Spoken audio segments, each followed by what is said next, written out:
y'all. War has begun. It's begun. And that's not why I'm laughing. I'm laughing because somebody said in the comments section, Pakistan recommends Trump gets a Nobel Peace Prize. So funny. Price of oil is gonna go sky high. Here we go again. Who's next? Somebody said, relax, this is just a popcorn fart. Somebody said Iran is about to find out why we don't get free health care and high taxes and have high taxes.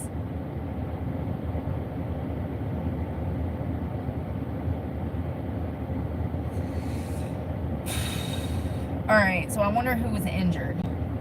So, one of our military bases, actually the largest U.S. military base in the Middle East with approximately 10,000 soldiers, was just attacked by Iran. This is in retaliation for the U.S.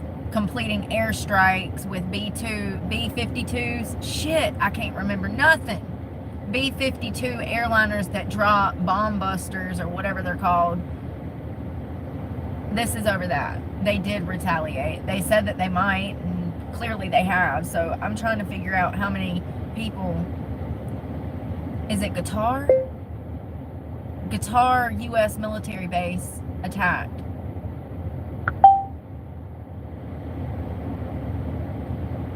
Qatar? Qatar? Qatar? Qatar? Qatar?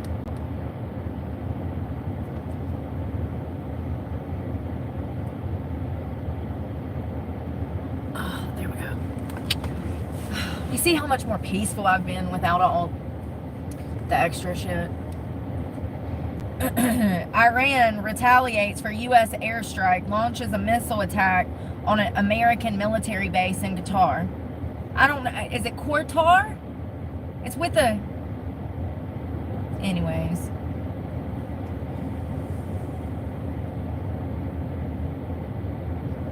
So this is from the Dubai United Arab Emirates, the AP. Iran launched a missile attack Monday on a U.S. military base in Qatar, retaliating for the American bombing of its nuclear sites. No grounds. You ain't got no skin in the game. Witnesses report seeing missiles in the sky followed by explosions, but it wasn't clear if there was any damage. Iran announced on a state television that it attacked American forces stationed at Qatar's It's an air base. It's a U.S. military air base with approximately 10,000 soldiers.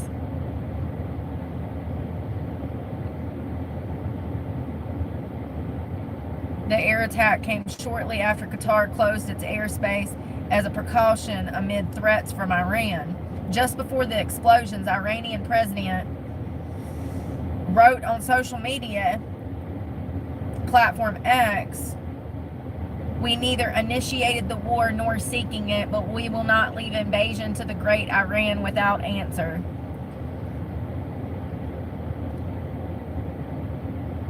In the past, they've threatened this military base before.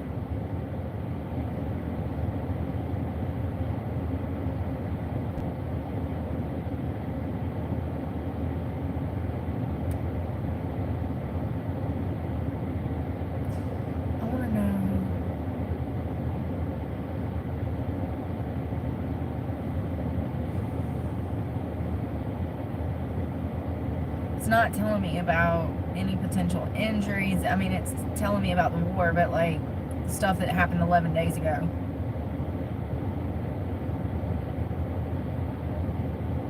So here we go. Tens of thousands of American troops are based in the Middle East, many locations with range of short-range Iranian missiles. Within range of short-range Iranian missiles.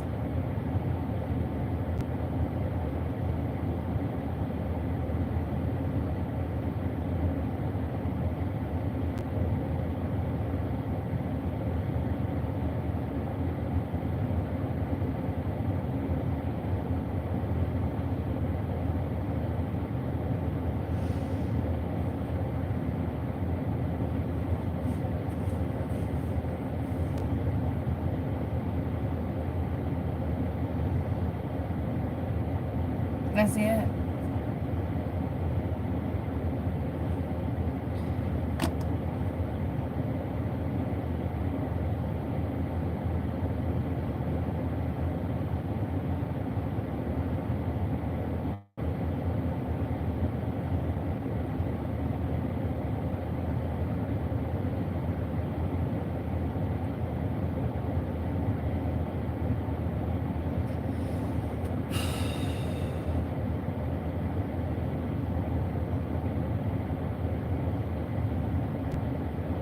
Here we go. Iranian missiles targeted the largest U.S. military base in the Middle East. About 8,000 U.S. citizens are based there. Some British military personnel also serve at the base on rotation. The Qatari government said no one had been killed or injured in the attack and that the base had been evacuated before the attack. It's unclear whether if any of the missiles hit the base or if there's been damage. The attack was first confirmed by Iranian state media and later by the military. A statement from the IRGC, the most powerful branch of the Iranian military, said that Iran will not leave any attack on its sovereignty unanswered. U.S. bases in the region are not strengths, but vulnerabilities. The U.S. had previously warned Iran not to respond to its strikes on nuclear facilities and urged leaders in Tehran to agree to a diplomatic end to hostilities in the region. The White House is yet to respond to the latest attack.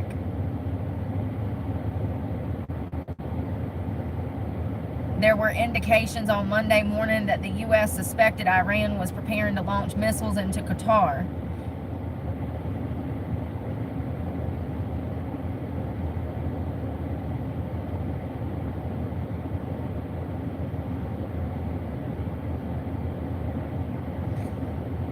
Sense half the time.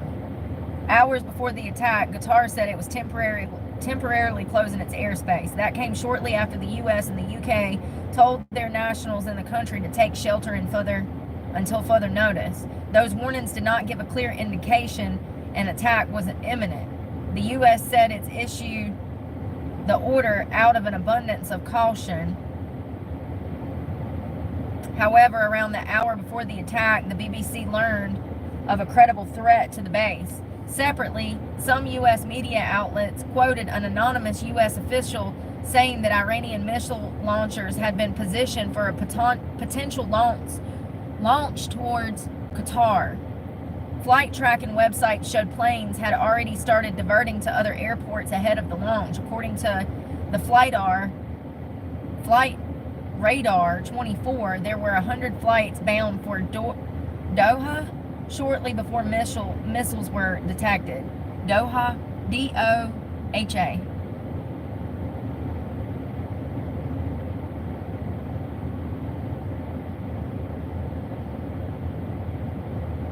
That's it. So it doesn't look like anybody was injured, so that's good. But I wonder how this is going to amp up things. Because it absolutely will.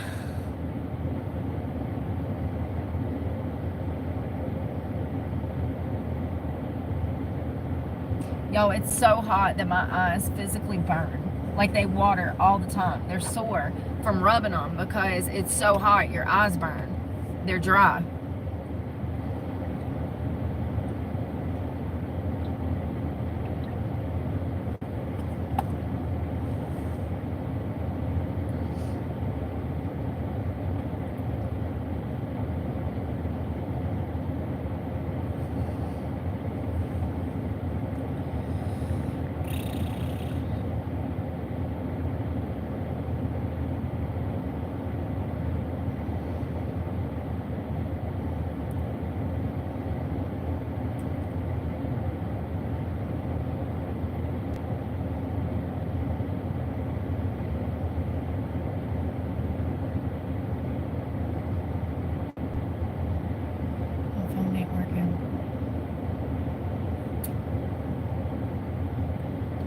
Y'all, I seriously feel like crawling back in the bed. I feel so bad.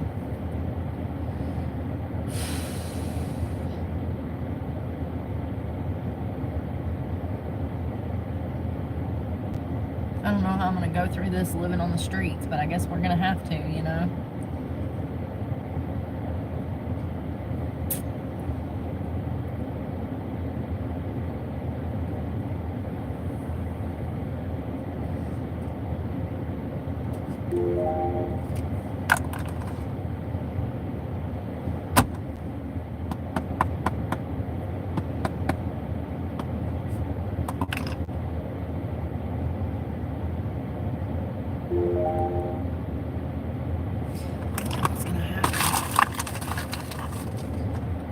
God, I hope this doesn't make things worse, but I bet it will.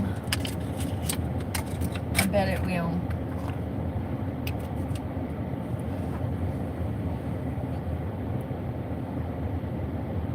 It looks like it's going to seriously impact gas prices. That's the main thing.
So I guess dropping bombs on those nuclear sites was considered a special military operation.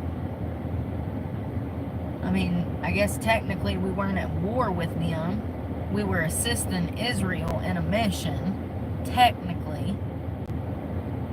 But now that they done damn fired off shots at a U.S. military base, that changed the dynamics of everything. I don't know what Trump's going to do. It looks like this information was just released an hour ago, if that. No one was injured, but it's the principle.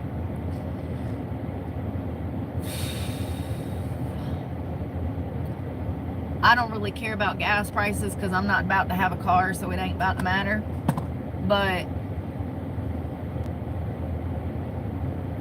I really just do not. You know, I've been at war personally for like 4 years. I'm exhausted. I don't have much fight left in me, honestly. Not for a full-blown war.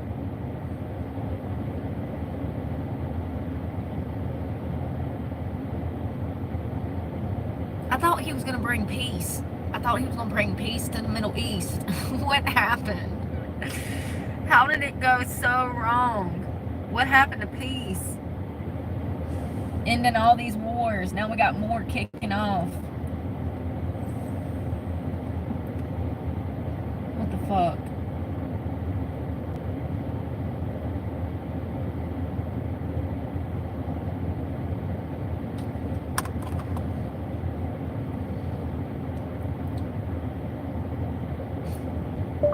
Do they draft felons?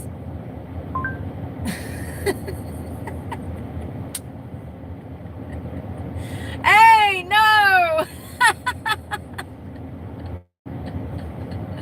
I won't be drafted, okay? If you don't want to go to war, kids, go catch a felony. Don't. It's a death sentence, being a felon. No, felons are not drafted. While the selective service system requires male citizens and male immigrants to register, it does not mean they'll be drafted. They're trying to gentle parent me over here. They're trying to break it to these 18-year-old boys that have to sign up for selective service. They're trying to break it to them easy. It's okay. Everybody has to do it. Don't panic. It doesn't mean you're going to be drafted, you know? Historically, there have been periods where individuals with criminal records were drafted, but this is no longer the case.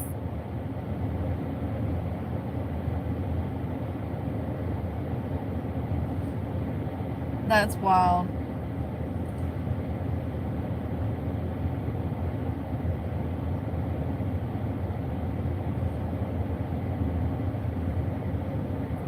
Well,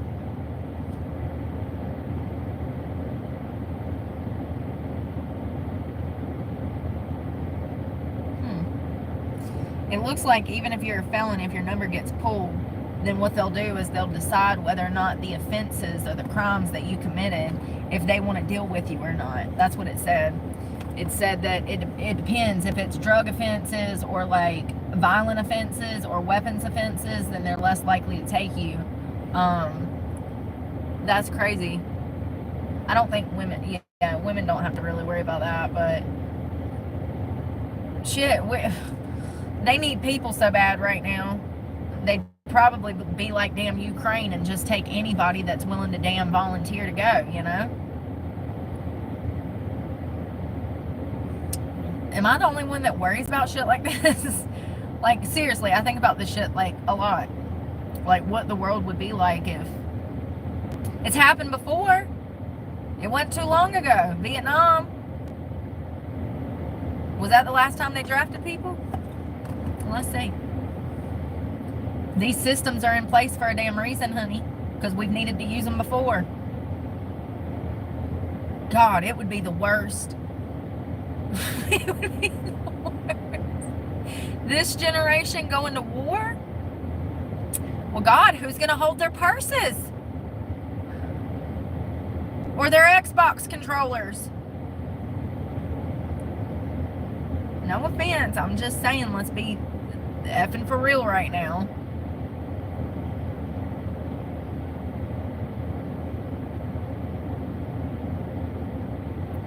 When was the last time we had a draft? 1973, the Vietnam War! Vietnam. I thought so. How many times have we had drafts in our nation's history? How'd you know I was from the West, ho? How'd you know?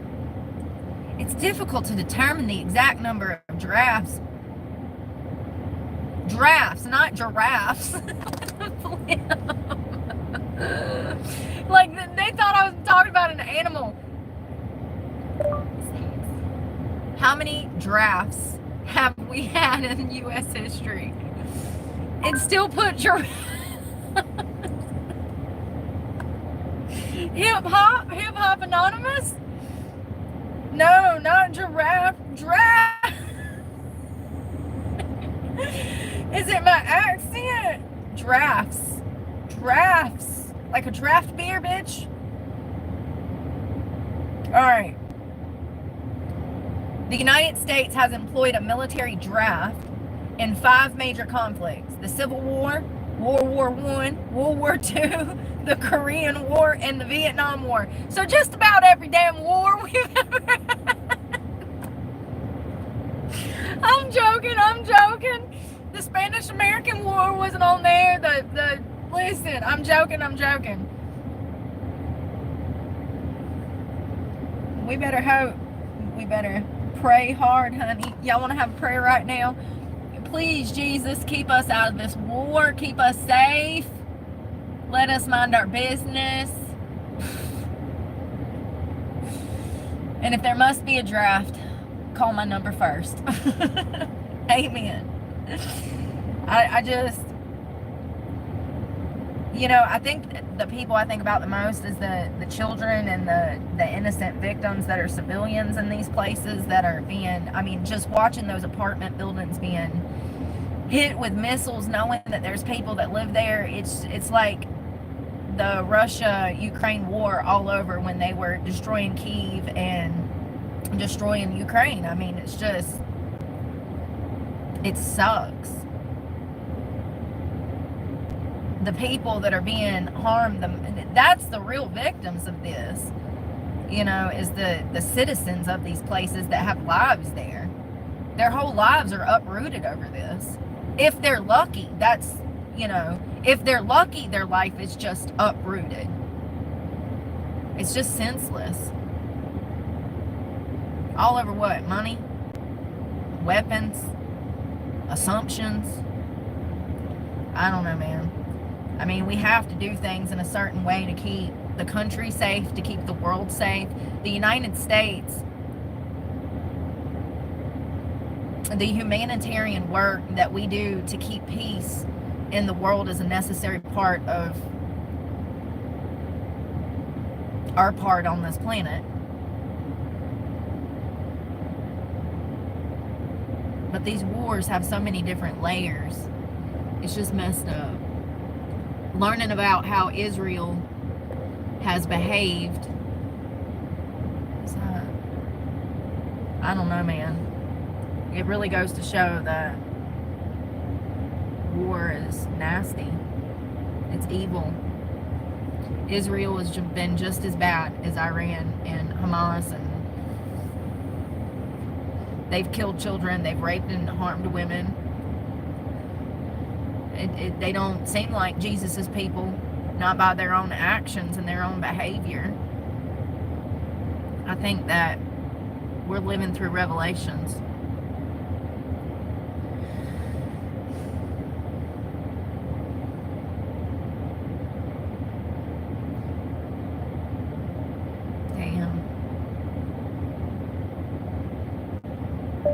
How many members of military have died during the war that were drafted in total?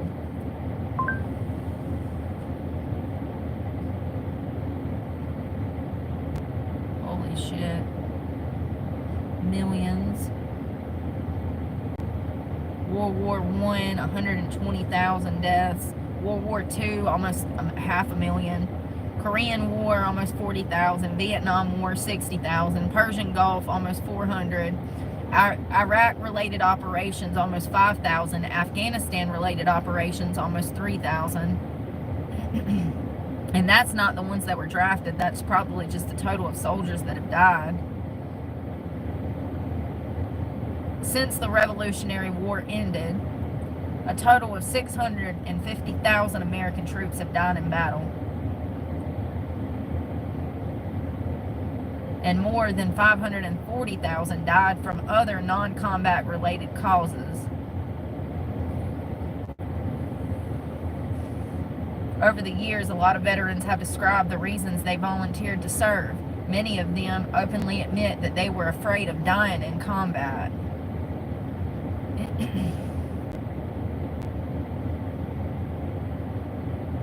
So apparently the military has a fat camp now that I was learning about the other day over the weekend, one of them days that I was missing. And I think it's great. I do. I think it's great. There was a woman on there, African-American woman, single mom, multiple children. She was about 40 or 60 pounds over the weight limit to enlist. She scored off the charts on her ASVAB, did a really great job on that, and she was up to par on everything but her weight. So they sent her to fat camp, and it's an hour special here on YouTube, and it's all these different people that are clearly struggling with their weight, and they tell you how they train these people, how they get them moving, how they get them, their bodies conditioned for PT, for the physical part of for boot camp. So a lot of them had lost anywhere from 20 to 30, 40, 50 pounds, and they were trying to lose the weight so that they could properly enlist and make it through boot camp. Hearing that woman talk, though, she said, they asked her, they said, well, why do you want to do this? Why did you lose 30 pounds? And she was actually graduating from the FAT program. I don't know what to call it. I'm sorry, y'all. It's FAT camp for adults to join the military. I think it's great, even though I don't know, for a lack of better terminology, I don't know, what should we call it? I don't know. Obesity boot camp. So anyways, they asked her why she was doing this, and she said, because they said I couldn't. And that's great, but I think you need to probably have a little more incentive than I'm doing it because people said I couldn't. But whatever, there was another kid that said it was a way for him to connect with people and join a brotherhood and da-da-da-da. You know, the typical reasons that you hear, you know, oh, I'm poor, I'm trying to pay for education, or, you know, I need purpose in my life, or I want to serve this country because I want to help this country, or, you know, you hear a lot of the same reasons, but ultimately, I think the FAT camp's cool. I think that they need to keep doing that. It incentivizes, it gives them a goal. It's like the carrot, you know, it's like dangling the carrot. Like, yeah, we'll let you join, but we need to make sure you're dedicated. We need to make sure that you want to go the extra mile, you know? And it's a great way for people who think that they want to join and think that they have it in them to see if they do, because they're not going to lose anything by not losing weight. They have everything to gain and nothing to lose by simply trying.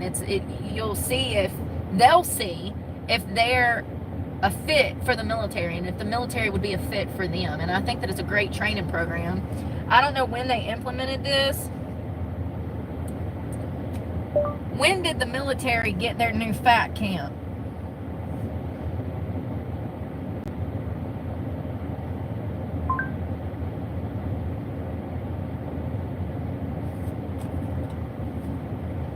Army boot camp aims to turn overweight recruits into military personnel. And this was 5 days ago that they posted this. It's through ABC. Yeah, it's called the Future Soldier Prep Course. So it prepares them, it gives them a front seat window into what their life would be like if they actually went through boot camp. I think it's great. Yeah, and you know, the crazy thing is in the documentary, you see people that are like my age to people that are younger. Like, there's teenagers to 30-something-year-old people. And I think that it's great. I think it's a wonderful incentive. I think that it's a great way to kind of see if these people are a good fit and vice versa. So it looks like they started this back in 2023, potentially. The U.S. Army FAT camp would be helping recruits lose weight. This is back in May of 23. The U.S. Army is using a FAT camp to help address its most severe recruiting crisis since the end of the conscription 50 years ago. I don't know if that's that word. The move is part of an experiment called the Future Soldier Prep Course, which has two strands. One helping those who failed academically. Oh wow, it didn't even tell us about that. And one that would be helping troops lose weight. Damn, okay. I like this. I like this a lot. This is what we need. Programs, plans, strategy. An attempt at just trying, man. Just try something. What? Anything. Just try anything. It's better than doing nothing at all. Like, damn. So it's called the Army FAT Camp. So there's no shortage of applicants for the Army training, but the problem is just 23% of those aged 17 to 24 were even eligible to serve. with the others discontinued due to their weight or lack of literacy or numeracy. And I probably said that wrong, so I don't qualify. Oh.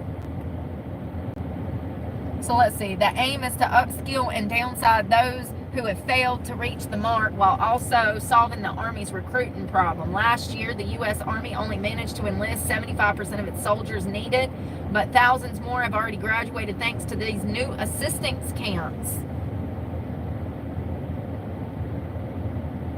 So the military allows a maximum percentage of body fat for men at 18 to 26%, and for women, 26 to 34%, depending on height.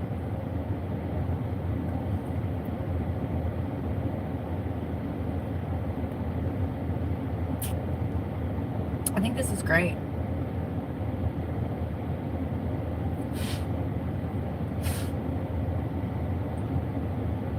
So it looks like they started it back in 2023 and it's working out really well. Like I said, that special that's on ABC is really good. I'd recommend you go watch it.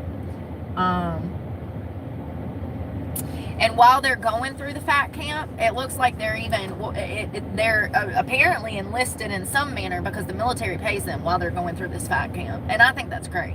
I really do. I think that to build the best soldiers, we need to build them up on the best foundation and ensuring that they are where they need to be as far as weight and academics is going to ensure a solid foundation. You know, we don't take care of them enough and we expect so much out of them. The least we can do is treat them with basic human damn respect and help them help us. It's kind of crazy that we depend on them to protect us, but we don't even give them the tools that they need to take care of themselves. So it says, yes, soldiers attending the Future Soldier Prep course do get paid.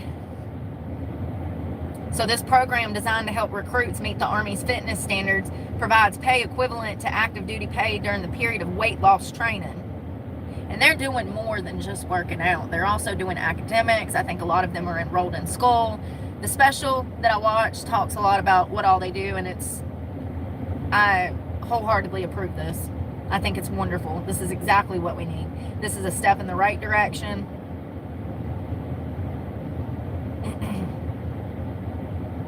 So it looks like their main prep course is in Fort Jackson, South Carolina.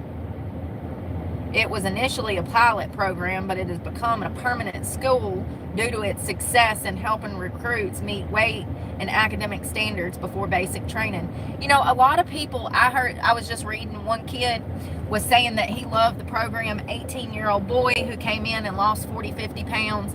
He said that he loved the program because even though he had a family that supported him in his endeavors, they themselves had poor eating habits, which trickled down to him, and he realized that, and he said that by joining this program, he was able to better pick up on better eating habits and also learning how to move his body, and he lost all of this weight. And it's great because some people genuinely don't know what they're doing wrong. They just don't know. You grow up in a family where their main diet consists of fried chicken, Mountain Dew, and cigarettes. It's going to be hard to navigate life, you know, just a little bit when it comes to food and stuff, if that's all that you've ever experienced. If all you ever had was fast food and unhealthy home cooking, and you're a child leaving mommy's house at 18, you know, that's what you're going to reach for, is that same kind of food that you grew up on. And that's what he was saying. He was like, my parents support me, however, they don't realize their poor dieting and eating habits have trickled down to me, and I needed someone to help me figure out what I should be putting in my body so I could lose weight. And that's exactly what he did. And I think that these programs are great. I think it's great. We need more of that. 100%. You here to tow me, girl? Please tell me you're here to tow me. She ain't. Damn it. I'm going to be waiting until Jesus comes back. And finally see the tow truck guy, and I'm going to be like, is that you, Jesus? I've been waiting for centuries. Oh my God. Yeah, that was a good program I watched.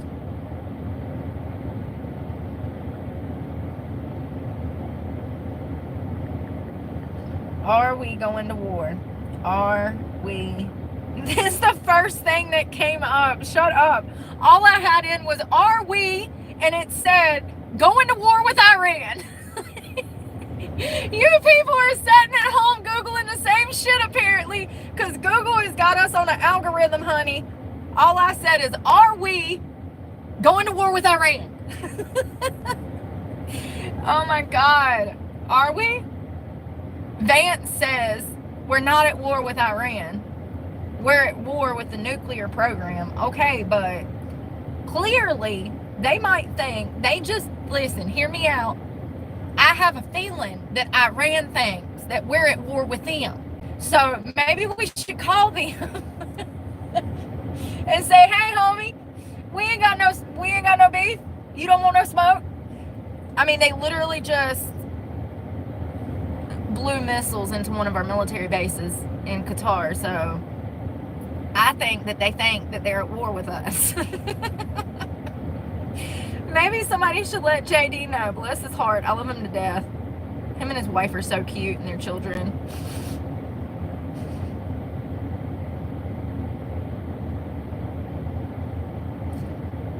There's literally nothing about this base issue either, which is crazy because that's our largest base in the Middle East. There's nothing in the news about it. I mean, luckily it doesn't seem like anybody was hurt, but it's more the principle of the matter. I wonder what retaliation, what's going to happen, in retaliation of Iran striking this base, because something will definitely come about of it.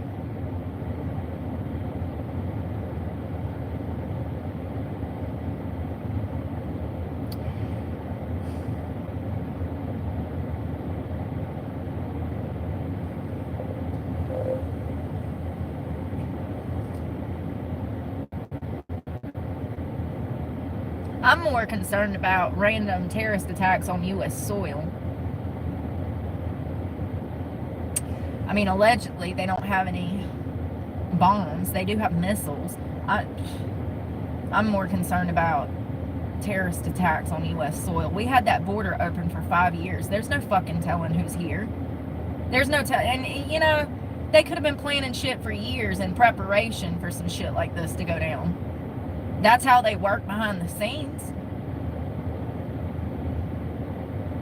They probably got whole files. Well, if they do this, then we'll do that. And if they go that way, then we'll go that way. And then everything's like pre-planned, like three different plans for one action. I don't know what I'm trying to fucking say. I'm just saying that border was open for way too damn long. We had people from all over the world, Chinese nationals, damn Ukrainian nationals, Russians, South Americans. I mean, just any and everybody that was our enemy came over. I mean, they literally caught terrorists that were like already on FBI watch list and shit coming through the border. They caught Chinese nationals taking pictures over our military bases and then trying to get back on a plane to go back to China so they could do God knows what with those photos. We had Chinese nationals fly in just a week ago with biologics to poison our plants and our crops. There was two different ones. It was a man and a woman, and then a week later another woman, another damn dummy, comes through with some kind of petri dishes of biologics to do God knows what with. It's not a far stretch of the mind to think that something could happen on U.S. soil, and God fucking forbid, because 9/11 was something, and we barely made it through that, and I just don't think that people could fucking handle some shit today. I really don't. I don't think that people can handle what's going on that's not even on U.S. soil. I'm just wondering what the retaliation is going to be for this, because, and here, the thing is we need to retaliate. As much as I hate to say it, this is unacceptable. These are our soldiers. These are our family. These are our troops. They are one of the most imperative parts of this country. And they just tried to kill them. I mean, what do you think they were doing? Sending them missiles to hug them? Like, they were trying to send them to Jesus, honey. Thank God the base was already evacuated. And we don't know how extensive the damage is yet. It doesn't appear that anybody was injured from what I read in one article at the beginning of this. But it's unacceptable. There must be consequences to actions. As much as I don't think we need to be in this, I do think at the end of the day, this was crossing the line. They clearly won't smoke. They were already breaking international law by mining for uranium, and they had astronomical amounts that could be sold to make nuclear weapons or could be used to build nuclear weapons. I mean, whether or not they had nukes is kind of irrelevant when they have all of the components to make bombs, and they're in the middle of a war.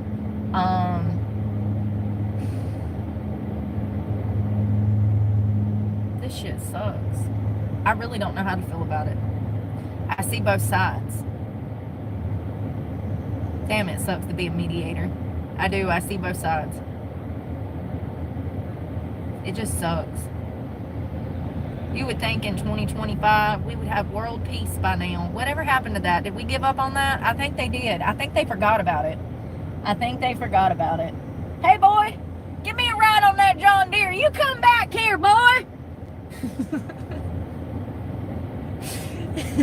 You bearded hottie on a John Deere. You out here now trying to turn me on this afternoon. Oh my God, and he drives a Chevy. Come back here, boy. Damn it. Gonna make me hop out and chase you. That's probably what he wants. They like to be chased nowadays, you know. Things have changed. They want to be chased now.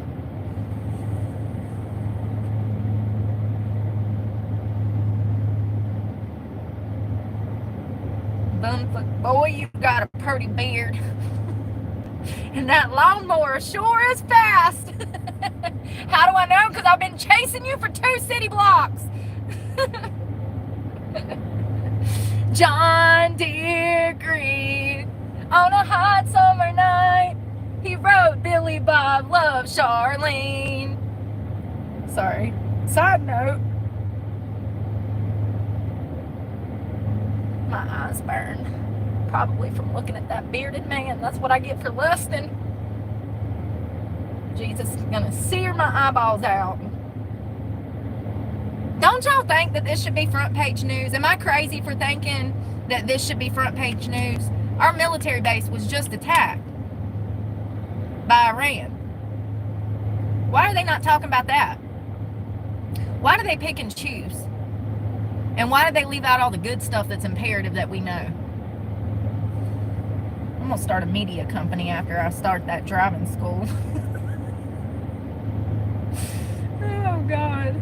I'm gonna recruit that girl that went to Harvard. Remember the girl, the whole fist fight started behind her and she was locked in? And she's like, you know, the struggles of humanity, we rise and fall. And these 2 assholes are in the back of this, and they literally hit the ground as she's talking about how humanity is falling. These 2 assholes are fighting behind her, and they hit the ground when she's talking. She had just graduated from Harvard, and some TV crew was interviewing her on her graduation day, and they're asking her why she went to school for what she did, and she's given some humanitarian answer. And she's like, well, you know, society, we rise and fall and da-da-da-da-da-da. And at the very same time, there's these guys getting in a fist fight behind her. It's epic, man. But I'm going to hire her because nothing can stop her. She didn't, I mean, all of the commotion behind her, it didn't even, It didn't even faze her. She didn't even notice. She was locked in, so focused on her humanitarian activities that she did not notice that these two men were fist fighting in the street behind her. It's hilarious. Yeah, I'm gonna hire that girl. Locked in. I wonder what's gonna happen. I'm worried now, y'all. I'm really worried. I've been worried for 2 years. I've been saying this shit was gonna happen for 2 years. I actually thought that it would be on U.S. soil. I mean, well, my main concern has been terrorists on U.S. soil and what they're planning, because somebody's planning something, and clearly they have, because we've had our own soldiers infiltrated, working and repping for ISIS and driving cars in the streets of people. Remember that? I mean, that was our U.S. military. Both of those guys, the one that had the Tesla truck that tried to drive it into Trump Towers and tried to explode it, and then the other guy, I think it was like either in New Orleans or Las Vegas, he was in a truck and he also tried to explode some shit. He had bombs or pipe bombs in the car, and then he had I think it was a shootout with the cops or something, but he had an ISIS flag strapped to the back of the truck. Both of those guys both went to Fort Bragg. They were both military. One of them, I do believe, was still active duty. The ISIS guy. The FBI never told us if these two cases were connected, but they happened 6 hours apart, and they knew each other. I don't know, man. Never did find out what happened with that Trump Tower situation. Let's see. What was the motive? What was the motive of the guy that ran the Tesla truck into Trump Towers and he didn't make it all the way in? It was called the Cybertruck explosion. It happened back in January. He was a highly decorated Army soldier who died in an explosion in a Tesla Cybertruck at the Trump Hotel in Las Vegas. Sorry, I've only been to the one in Doral. I thought it was in Florida. That's the only Trump Towers I know. Did I even say Florida? He was a Green Beret from Colorado Springs, 37-year-old Matthew Lavelsberg. Listen.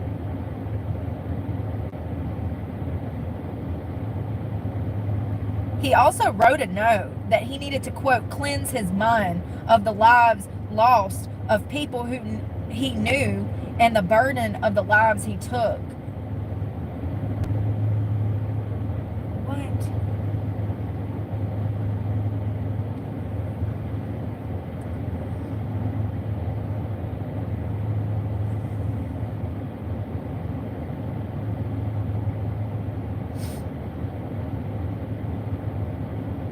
He died from a self-inflicted gunshot to the head, but he was burnt beyond recognition.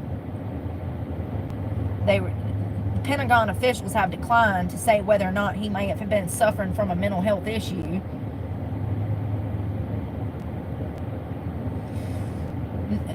The new details come as investigators sought to determine his motive, including whether he sought to make a political point with the Tesla and the hotel bearing the president-elect's name.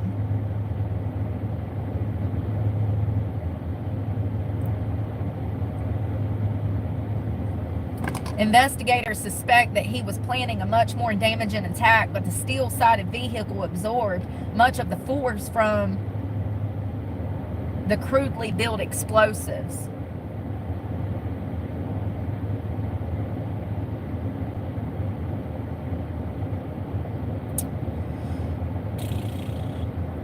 Okay. A law enforcement official said investigators learned through the interviews that he may have gotten into a fight with his wife about relationship issues shortly before he rented the Tesla on a Saturday and bought the guns. That's all they would say. He was a Green Beret, highly trained special forces who worked to counter terrorism abroad and trained partners. He had served in the Army since 2006, rising through the ranks with a long career of overseas assignments, deployed twice to Afghanistan and serving in Ukraine, Pakistan, Georgia, and Congo in the Army. He had recently returned from an overseas assignment in Germany and was on approved leave when he died. Let me tell y'all something.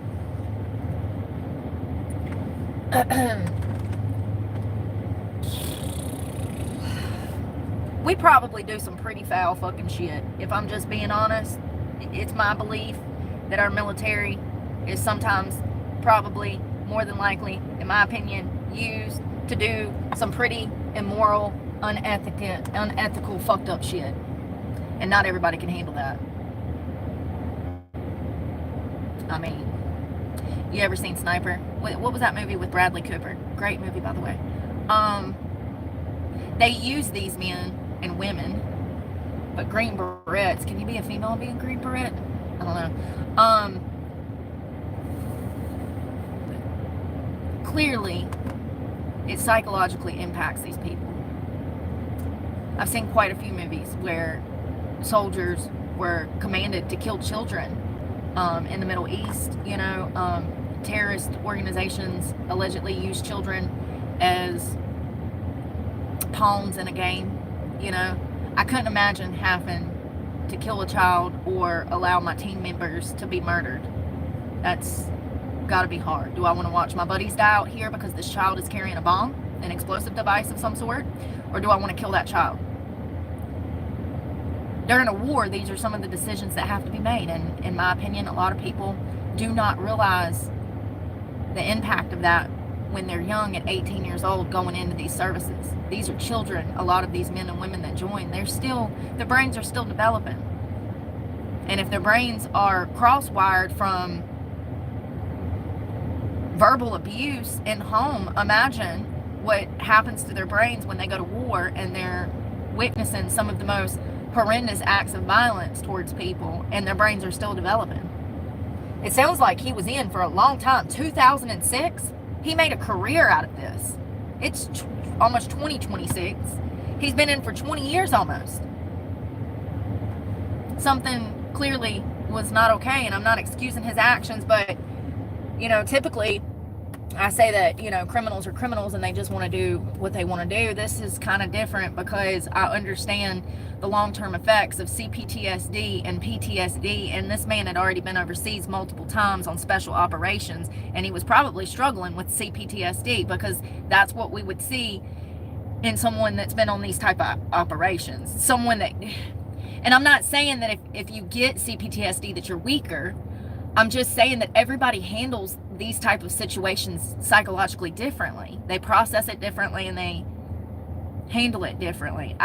This guy clearly was not doing well. Clearly. And he had been in for almost 20 years. He was awarded 5 Bronze Stars, including one with Valor Device for Courage Under Fire, a Combat Infantry Badge, and an Army Medal with Valor.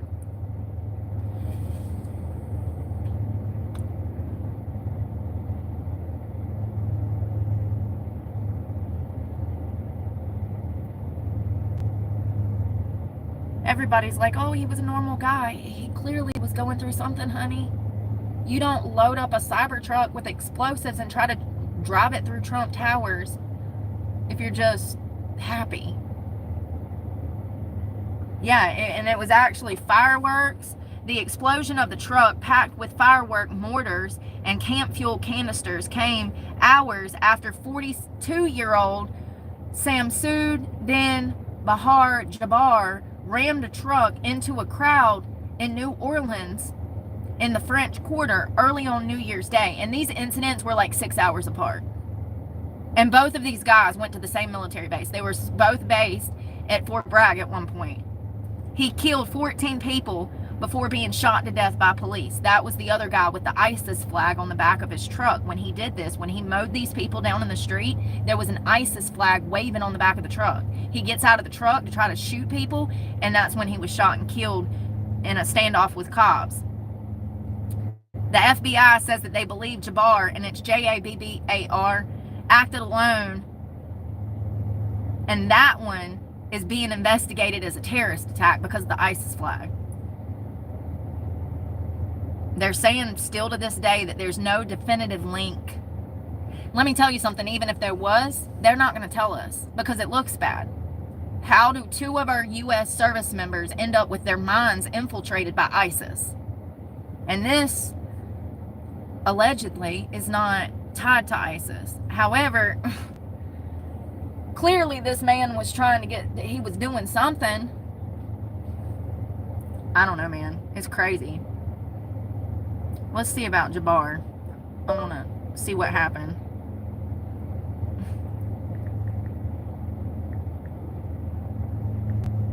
French Quarter.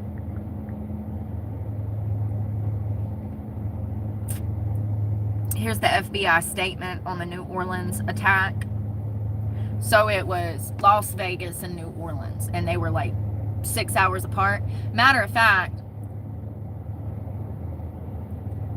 the attack in New Orleans happened at 3:15 a.m. if I remember correctly. The Tesla truck event in Las Vegas happened 4 to 5 hours after. It was early morning. This happened at 3:15, and the other attack was like at 5 or 6:15 a.m. So they were very close together. It's weird. So at approximately 3:15 a.m., an individual drove a pickup truck into a crowd of people on Bourbon Street in New Orleans, killing at least 10 and injuring dozens of others. After hitting the crowd, he exited the vehicle and fired upon local law enforcement. Law enforcement returned fire, and the subject was pronounced dead at the scene. 2 law enforcement officers were injured and transported to the hospital. The subject has been identified as 42-year-old Samsud Din Jabbar. I try so hard. A U.S. citizen from Texas. He was driving a Ford pickup truck, which appears to have been rented, and we are working to confirm how he became into possession of the vehicle. An ISIS flag was located in the vehicle. It was literally, I've seen the surveillance footage. It was waving in the wind at me from the back of the pickup, located in the vehicle. Are we for real? They'll just lie straight to our faces. There's video footage of this incident. And the FBI is working to determine the subject potential association and affiliations with the terrorist organization. Weapons and a potential IED were located in the subject's vehicles. Other potential IEDs were also located in the French Quarter. The FBI's special agent bomb technicians are working with our law enforcement partners to determine if any of these devices are viable. And they're trying to, and they did find them, and they got them up, and blah, blah, blah, blah. When was that? That was January. Have they updated anything new? Come on. Come on.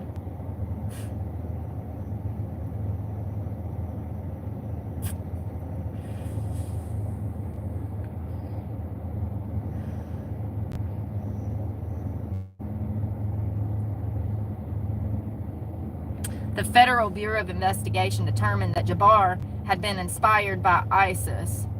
It investigated the matter as domestic terrorism since there was no evidence of any foreign direction behind the attack. Jabbar, who had been radicalized, posted a video pledging his allegiance to ISIS in the hours before the attack. The fuck?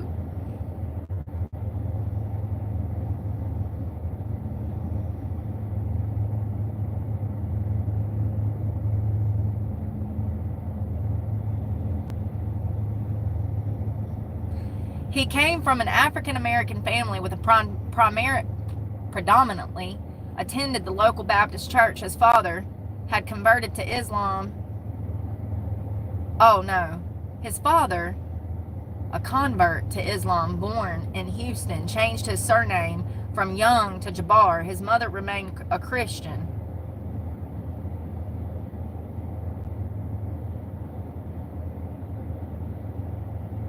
And he had some minor offenses. He was caught driving without a license. He got a misdemeanor for theft charge.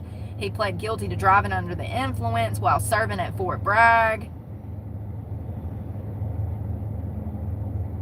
He was deployed to Afghanistan from February of 2009 to January.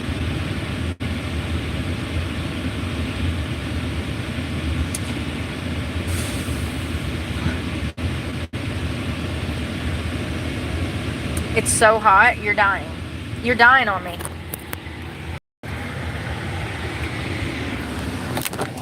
I'm gonna have to put you in the air suite here. You're gonna die again. This shit's making me depressed. I'm gonna stop talking about Jabbar. Damn it, set up! Why are you always falling down and shit?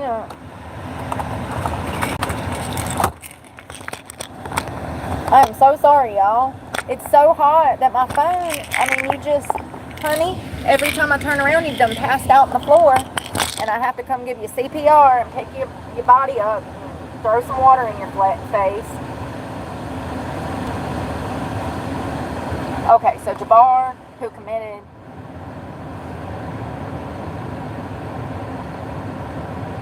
the Las Vegas attack with the ISIS flag, he was honorably discharged at the rank of staff sergeant. He left active duty in 2015 and was in the United States Army Reserve until 2020. He enrolled at Georgia State University in 2015 and graduated in 2017, receiving a Bachelor of Business Administration and Computer Information Systems degree.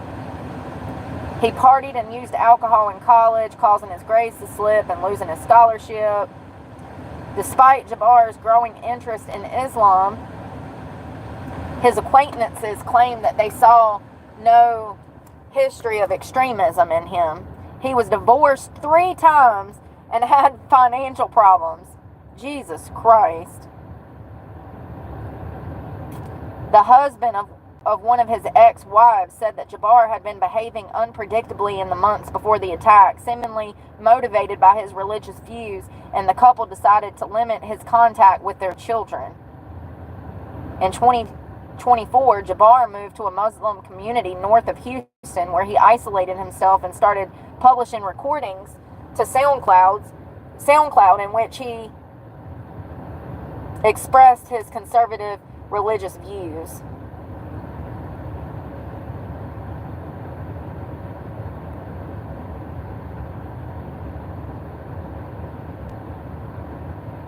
He was talking about the end of times. I'm sorry, y'all. Some of this is just filler. It's unclear exactly what factors influenced Jabbar's radicalization, although investigators said that his views became significantly more extreme after the beginning of the Gaza war in 2023. He also traveled alone to Cairo, Egypt, spending 11 days in the country, followed by a 3-day stay in Ontario, Canada. They're still looking to see what he was doing while he was abroad. Something's in my lip. Where's the baby wipes? The FBI said that they're for sure that he acted alone. You sure about that? 6 hours later, this other guy from Fort Bragg is trying to drive through Trump Towers. It's weird. Very weird. If they were linked, they definitely don't want to tell us. It looks bad on the military to have 2 different soldiers doing the same kind of crazy stuff. I mean, the MO, both of them had stuff that was trying to explode the vehicles. If we look at the MO and both of the crimes and put them side by side, they look like they would be linked. For instance, both trucks were rented. Both subjects were part of the U.S. military, and both knew each other, allegedly, from Fort Bragg. They've been based there together. Sure, it's a big military base, but there's no coincidences to me. What else? They both had firearms, explosives. They were both trying to kill people with the vehicle, and they both died in gunfire. One was self-inflicted, but they clearly both went there with the mission to kill people, explode shit, and then to die. The MO for both cases is almost identical. So it's crazy that they never found the link, because all of the evidence, in my opinion, is the link. But what do I know? I'm not an FBI investigator. I'm just some dumb girl from the mountain.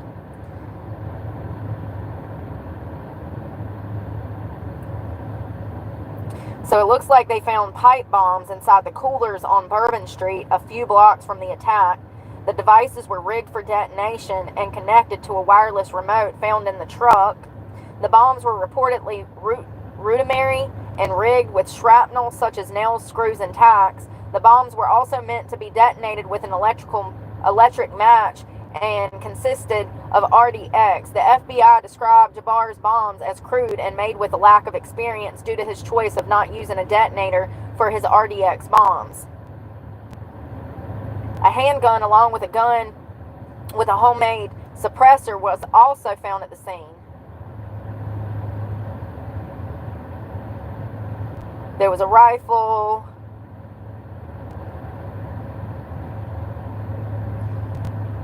Wow.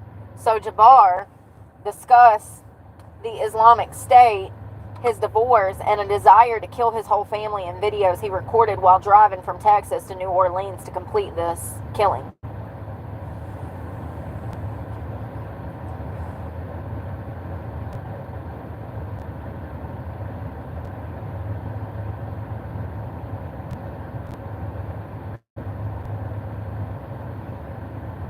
So the FBI has said that Jabbar was 100% inspired by ISIS, and this was a premeditated act of terrorism.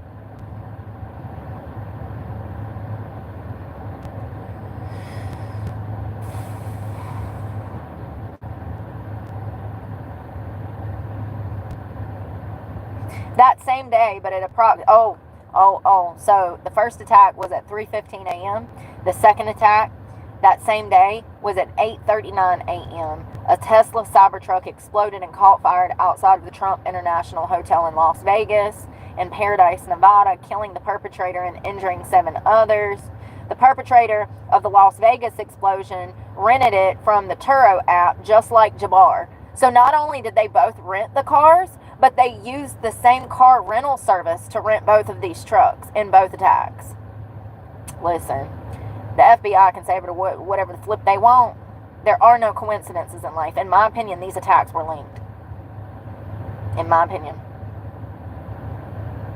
They reportedly both served at the same military base. The FBI stated that there's no definitive link between the New Orleans truck attack and the Las Vegas explosion. Listen, the issue with them admitting that there is a link, the issue is that means that ISIS has infiltrated our U.S. military.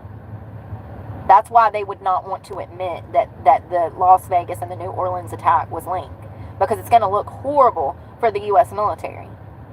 It's going to leave, there's going to be tons, millions of questions if this is linked. You know what I mean? So even if it were linked, they're not going to tell us that, because it's going to look bad.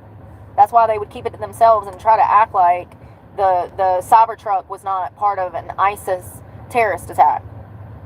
When in my opinion, these crimes were identical. The MO for each crime is identical. Explosive devices, guns. They're trying to run people over with cars and detonate all of these bombs through the city. It's crazy. I don't know how much more evidence you'd need for them to be linked.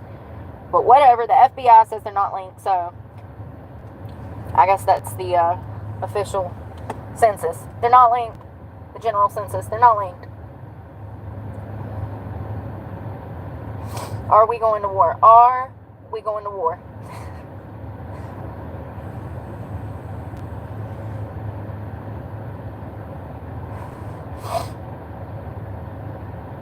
There's nothing in the news. Nothing. Absolutely nothing. Damn, that coffee was good.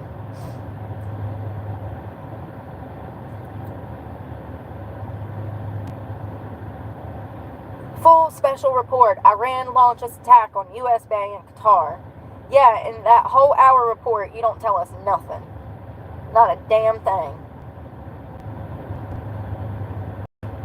Not a damn thing. 60 children rescued.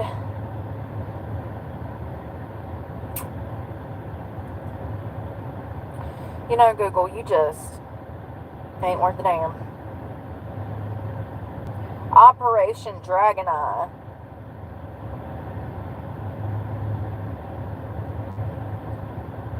"60 critically missing children located in the most successful operation. This dropped out of Tampa, Florida.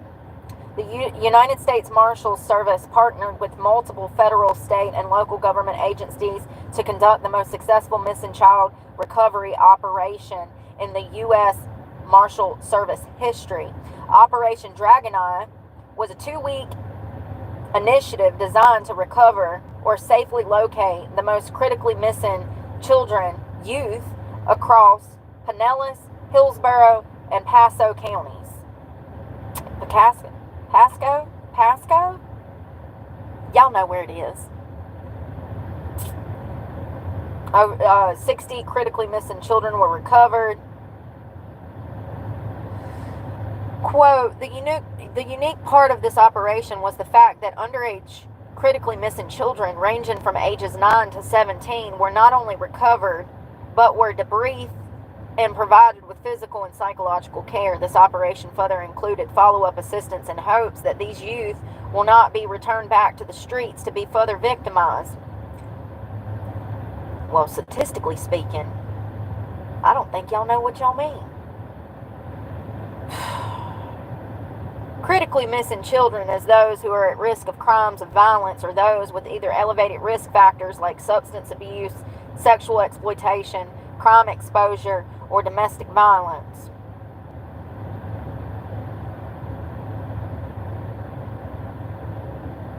In addition to recovering missing children, the operation also arrested 8 people and charged them with charges including human trafficking, child endangerment, narcotics possession, and custodial interference.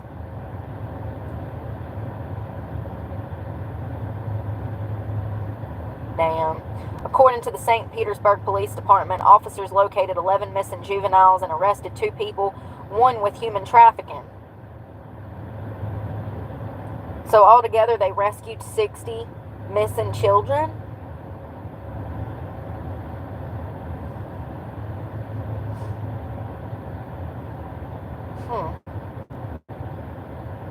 I mean, that's amazing. I'm glad that they did that. But how do kids just go missing like that? It's crazy. Absolutely insane. Y'all, I really hope we don't go to war. How did that woman die? Y'all know this woman? She was like I remember seeing her on TV. They found her dead in her New York apartment. What was her name? Ann Burrell? Shit. Cooking Network, Ann Burrell's death. Burrell.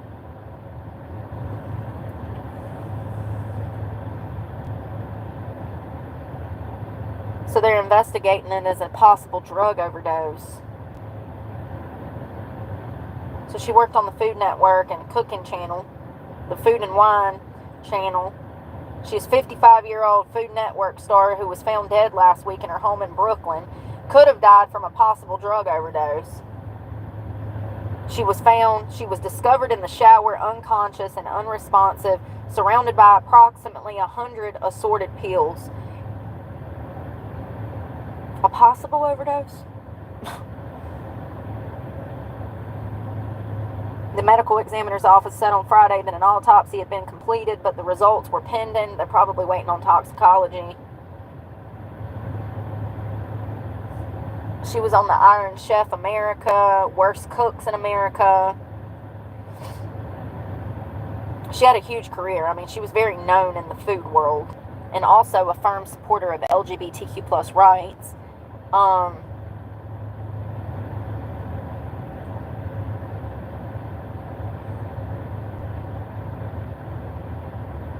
Her cause of death is still pending. They said that she also could have suffered from cardiac arrest. But, you know, given the circumstances, it sounds like maybe it was an overdose. I don't know. What were the pills? They don't even say. They're probably sending those off for testing, too.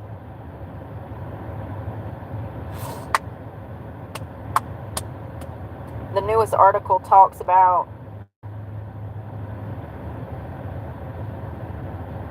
damn it.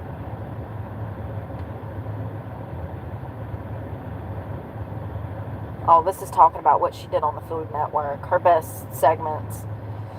Still don't know.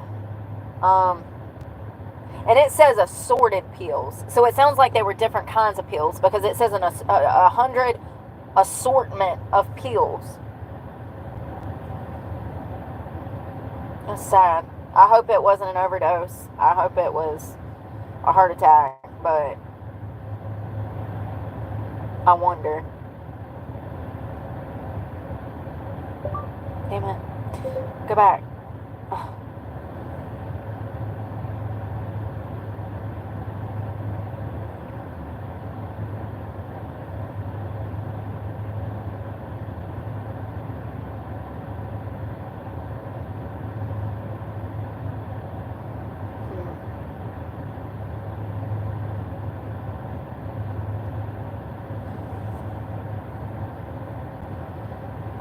What if I become a bounty hunter and start tracking all of these weird killers? Wouldn't that be awesome? I wonder if I could find Travis Decker. That's one of those things, though, if I found him, I don't know if I could help myself.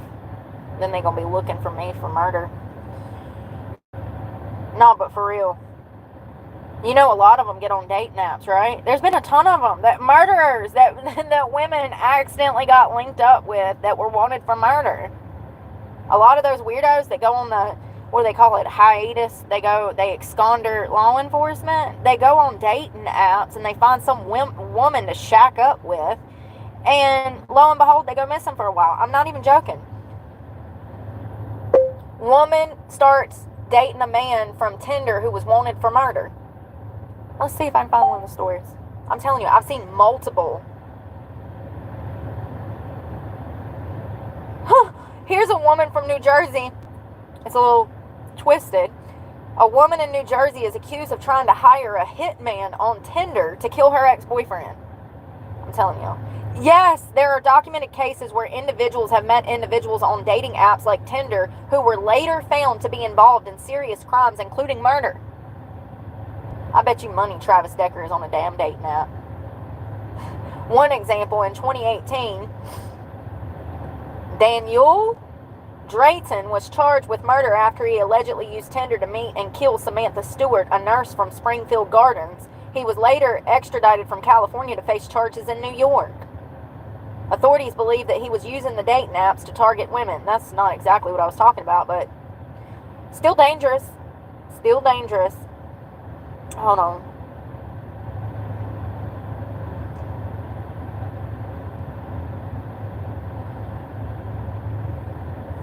Woman meets man on dating app and later finds out he's wanted for murder. I have literally seen segments where they were talking about this, so I know there's cases. Prioritize your safety. Google, do your damn job. Here's one. Back in October of last year, woman says that the man she had a blind date with confessed that he was wanted for murder in another state. Imagine going out. You think that you're about to potentially meet the love of your life, and you sit down, you order a glass of wine and a water. Y'all, that's the second time today I think I've said that. Y'all know what I like at dinner, huh?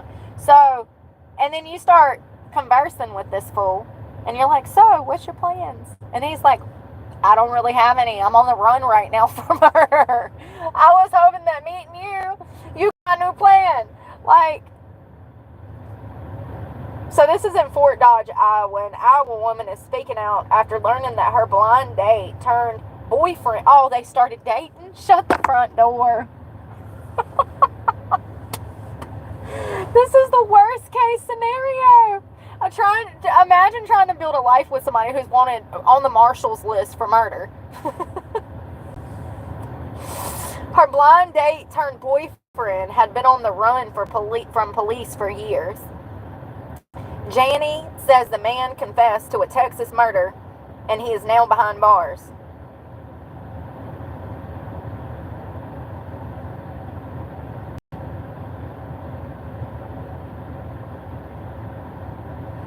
First of all, these people ain't very smart. Let me tell y'all something.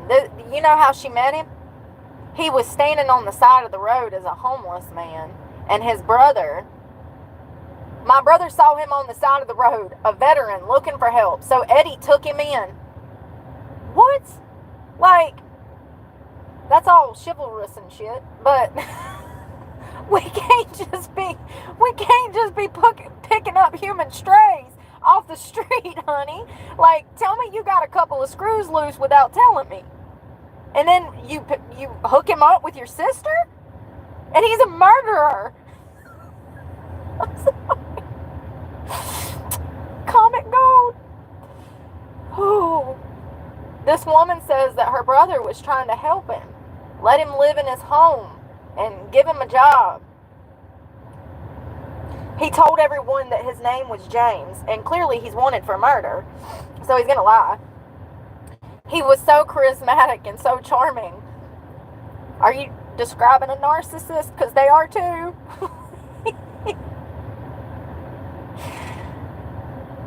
So, apparently, this guy and this girl's brother got in an argument. The guy had been drinking. He got mad, went crazy, and belligerently told me that he had murdered his brother 2 years ago. Eddie kicked him out of the house and his stuff and contacted the police. So that's when y'all wanted him gone, when y'all found out he was a murderer. He's been on the run ever since. Now he's in jail, but he had been on the run. He was accused of shooting and killing his brother in March of 2022.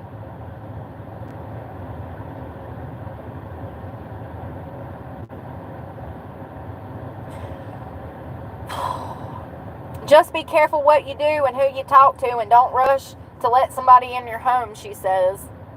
Well, at least she's learning from her mistakes, so it seems. Girl.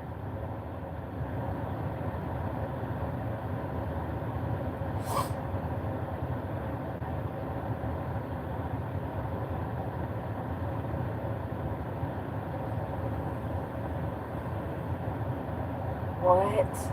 A woman unfriended a man she had met on a dating app and he killed her the next day? What? She was 39. Fabulosa Thomas, 39, was killed by Antonio Wilson. Authorities said that he could not handle her romantic rejection. A Georgia man has been sentenced to life in prison after killing a woman in 2019 after briefly meeting her on a dating app. She was found in a bathtub by her roommate in June of 2019 in Roswell, Georgia, in their apartment. Antonio Wilson, then 38, was arrested and charged with murder months later. The investigation began on June 8th of 2019 after police received a panic phone call from Thomas's roommate, who said he found her in a bathtub and that something bad had happened to her. Police found her unresponsive at the site, and she was later pronounced dead. A medical examiner ruled her death a homicide. During the investigation, authorities learned that Thomas and Wilson had met on a dating app shortly before the murder. Investigators say that she did everything right. Miss Thompson did everything that you would think to do. She told her friends where she was going, and she would only meet him in public places. When she did not want to continue seeing him, Wilson could not handle the rejection.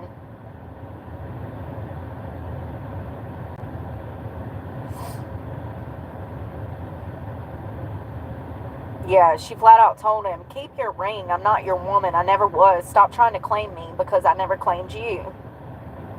On the day before she was killed, she unfriended him.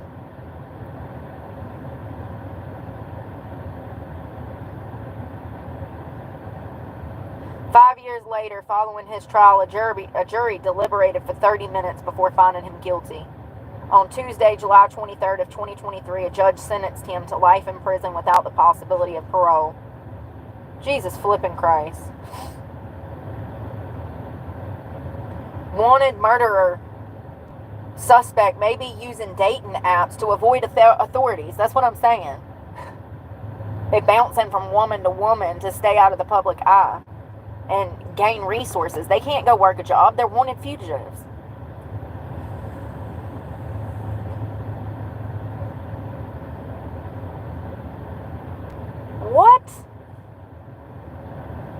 New York murder suspect arrested before allegedly attempting to kill another Tinder date. The man accused of killing a Queens nurse was arrested before he allegedly attempted to murder another victim. Oh, this is that same guy. Well, the other thing did not say that he murdered 2 people. This is that Daniel Drayton, 27, from Connecticut. He murdered the 29-year-old Samantha Stewart. Damn, he strangled her. He was also wanted for an unrelated rape case out of Brooklyn. They met on Tinder, and investigators say he allegedly used several dating websites to find his victims. Police say that he claimed to be involved as many as 7 other murders. Jesus Christ. He claims he also strangled a man in the Bronx.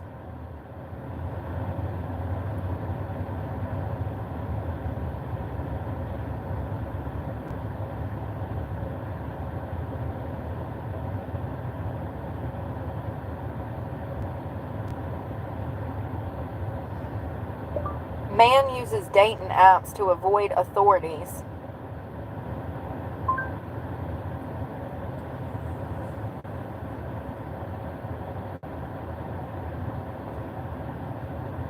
I can't find none of those stories, I'm telling y'all. I met my boyfriend on Tinder and he was a murderer. I swear to God, I've seen multiple stories. I've even watched stuff on YouTube where it was talking about this.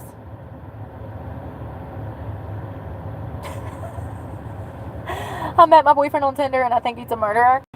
It sounds like you've been through a very difficult and potentially dangerous situation. If you were concerned about your safety, this is crazy.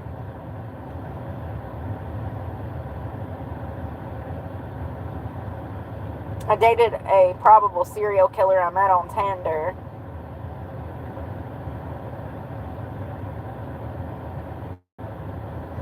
It's a story. It's fake. But yeah, I wonder.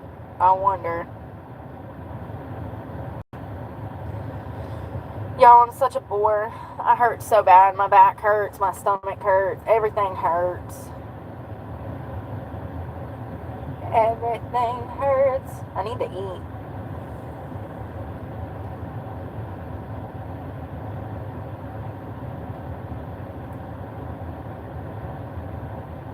What'd he say? He gonna wipe them off the mat? What are we gonna do? I hope this doesn't get bad. Oh, here's the video of it. Let's now switch to Israel. Go to our chief foreign correspondent for you. Iran state TV attack on Qatar U.S. base underway.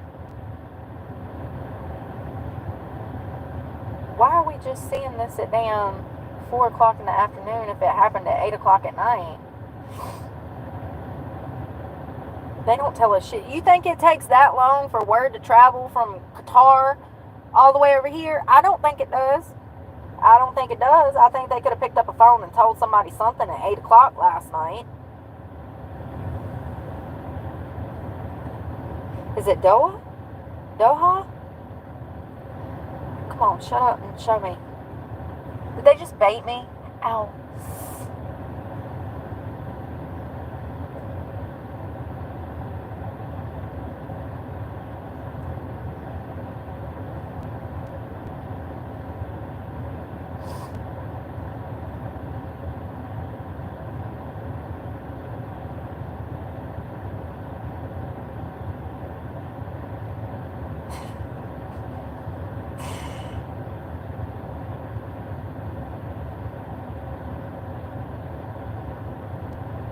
Okay, they got us back. Now let's leave each other alone and get to peace. Exactly. Exactly.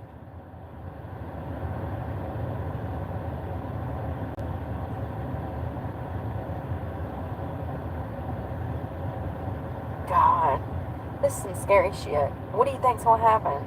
I'm worried about U.S. attacks. I'm worried about what do they call them? Sleeper cells? I don't fucking know. What is that? Maybe I should figure out what that is before I talk about it. Sleeper cells.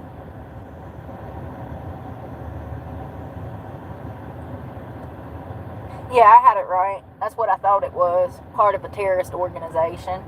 So it would be undercover individuals playing as, they'd be acting like sheep in wolf's clothing. They'd be acting like just a regular immigrant. I'm just here for the American dream. And they really work for ISIS or Hamas. And then they plan a 9/11 attack. We have, the FBI released a report in 2023 or 2024 that said they knew of over 600 active terrorists on American soil. That is on the DOJ, or the Department of Defense's website. So we know for a fact that there's over 600 terrorist individuals on American soil, and God knows what they're planning, and we can't find them. That's why they released the report. It's like, hey, by the way, we have like 600 terrorists on the soil, but we can't exactly find them. But we just wanted to let y'all know to keep your eyes out. That's why they released the report, was to let us know. But they didn't know where they were. They told us, hey, we know they're here, but we don't know where they're at. Remember that? It's on the DOD website, I think. Department of Defense, Department of Justice. It's on one of them important websites. A sleeper cell refers to a clandestine group of individuals, often terrorists, who operate in hidden or dormant states until activated by their superiors, like Iran, or a prearranged signal to carry out an attack or mission. These cells are part of a larger clandestine cell system, with sleeper agents acting as dormant units within. So exciting.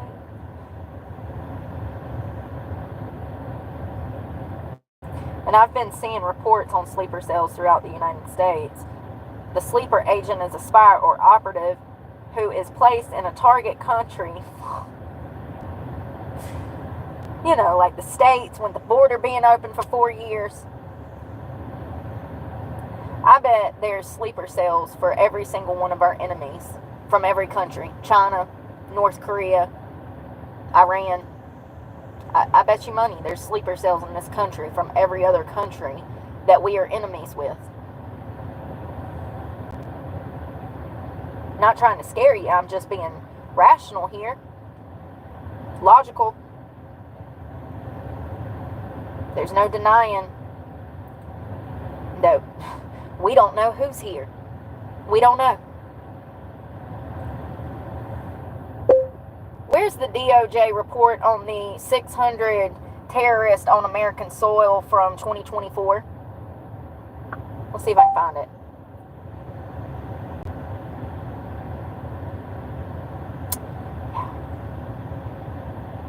While the Department of Justice report mentioning exactly 600 terrorists during 2024, they can't find it now. Hold on one second.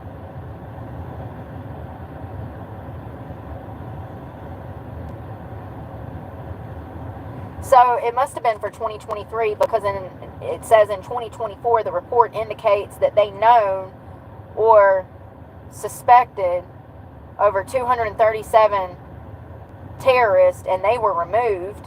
Hold on.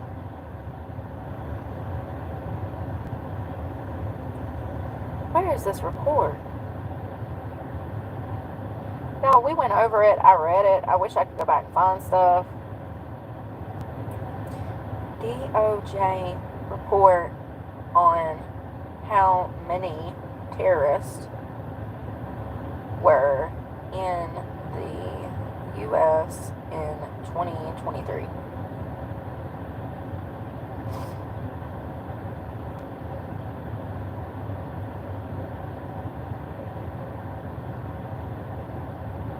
This is telling me how many damn terrorist investigators they have.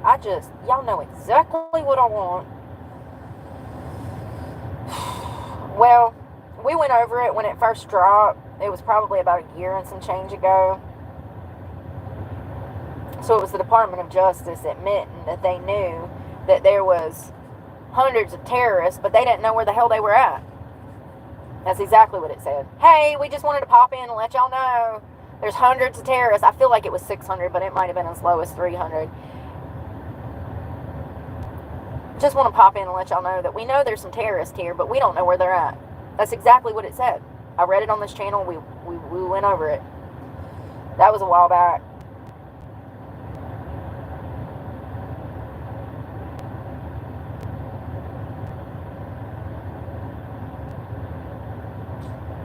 Iran has threatened terror attacks inside the U.S. I fucking knew it. How do I know this shit? Oh, because I've already lived it once. 9/11. Anthrax.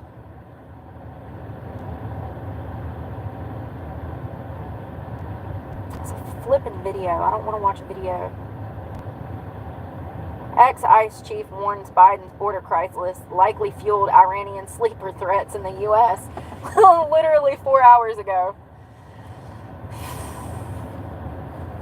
That's my biggest concern, is that Iran is here and that they have these people working for them and that they're going to complete a mass attack. That's my biggest concern. I'm not worried about them dropping bombs on us. I'm not worried about them dropping nukes. I'm worried about them harming civilians. Not that I want our military to be harmed in any kind of way, but you know what I mean. If they did an attack, it would be against Americans that are innocent.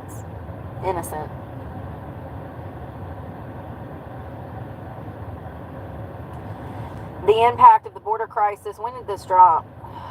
June 23rd. Time to stand. Bitch, I ain't standing 3 days, and we ain't gonna start today. The impact of the border crisis under the Biden administration likely added fuel to the fire of an Iranian sleeper cell threat domestically, according to the former top Department of Homeland Security official who briefly led Immigration and Customs Enforcement. Following the strike on Iranian nuclear sites by the U.S. on Saturday, DHS issued a National Terrorism Advisory System bulletin warning about the risk of domestic terrorism from Iranian-backed or inspired perpetrators.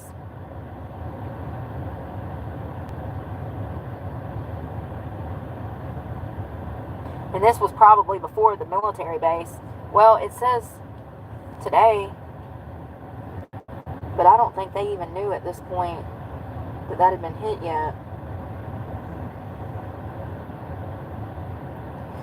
What they're saying, the same shit I was saying. The border's been open. All systems are down. We defunded all of these departments that we damn needed. DEI ruined everything. We're fucked. We don't know who's here. The chance of an attack are high at this time. Oh God. Oh God. I don't want to know. I don't want to know anymore. Roughly half of the 1,500 Iranian nationals who came through illegally during the Biden administration were let go inside of the U.S. Here, take this slip of paper and show up for court in 3 months. And now we don't know where the fuck they are. They never showed up for court. Thanks, Biden. 1,500. Roughly half of them. So we're talking over 700 people. 600 and some change. I'm stupid. I am so dumb. Over 750 people. So they're just somewhere, as I said. They don't know where, but they're somewhere. Probably planning some evil shit. The likelihood of a violent extremist in the homeland independently mobilizing the violence in response to the conflict would likely increase if Iranian leadership issued a religious ruling calling for retaliatory violence against targets in the homeland. Great.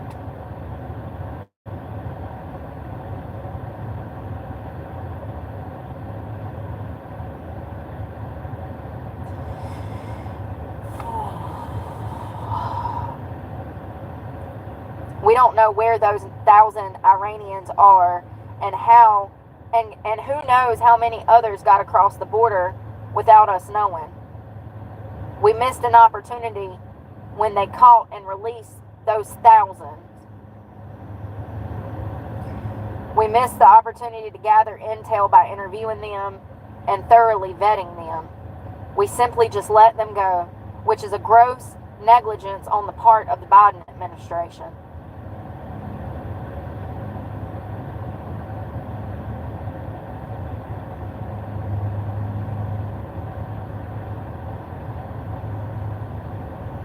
Tom Homan said on Sunday about these Iranian gotaways, we don't know who they are. We don't know where they come from because they got away because of Border Patrol is so overwhelmed with the humanitarian crisis that Biden created. Over 2 million people crossed the border and got away. This is my biggest concern. And this is what has created the biggest national security vulnerability in this country that we have ever seen. And I agree. Hands down agree. When it comes to unknown releases, the Trump administration released nobody in May, compared to roughly 62,000 releases under the Biden administration just last May.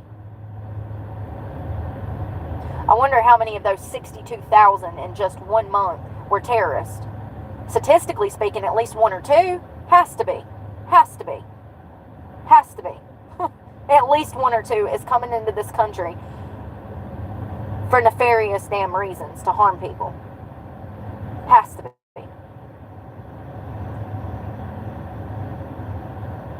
So now that I'm looking into this sleeper cell situation, there's tons of articles that just dropped last night to this morning. So now this is the new concern. Where my mind went is what everybody's sweating over. Now that the U.S. base was hit in Qatar, this is amped up, and now people are starting to worry, oh God, are they going to do something to us on American soil? United States officials are sounding the alarm regarding the threat of a terror-backed sleeper cell attack within the country just hours after President Donald Trump successfully ordered the elimination of key nuclear facilities within Iran. So this was 23 hours ago. This was before our base was hit in Qatar. They're saying the likelihood of violent extremists in the homeland is possible.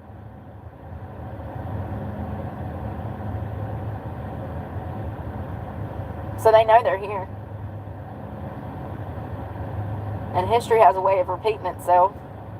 If they're here, they're not just sitting here for their shot at the American dream, honey. They came here with a goal.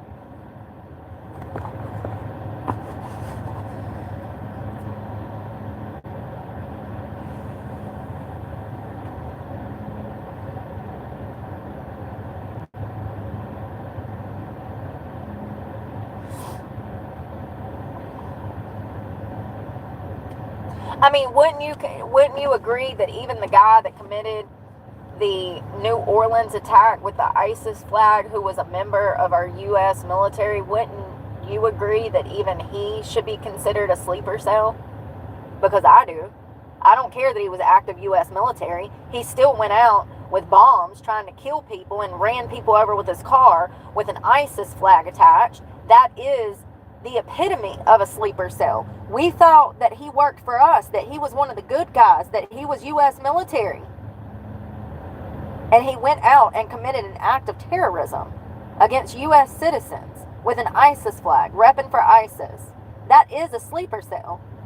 That's undercover. That's past being an immigrant coming here for the American dream. You are an American living the American dream, and your mind was still infiltrated by ISIS, and you commit a terrorist attack. That is a sleeper. He was a sleeper. So if you're wondering if they actually exist, yes. Look at what he did. We thought he was one of us. And he killed, 14 people? 10 to 14? That is a sleeper. So, and he was an American. It is 102 degrees outside. I should not look this pale for it to be this summer. 102. What did I tell you? It's only going to be 91 today. I said it's going to be 100 degrees. At least it's only 40% humidity. That's some scary shit, y'all. It makes me want to keep my ass in the woods.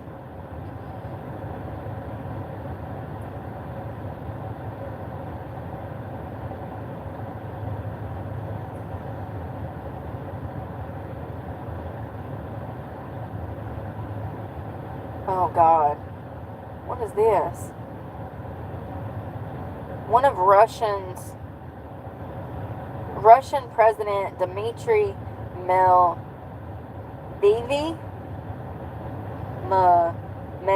listen, it doesn't matter. Apparently this guy said that he was going to give weapons to Iran. Oh my God. Could you imagine?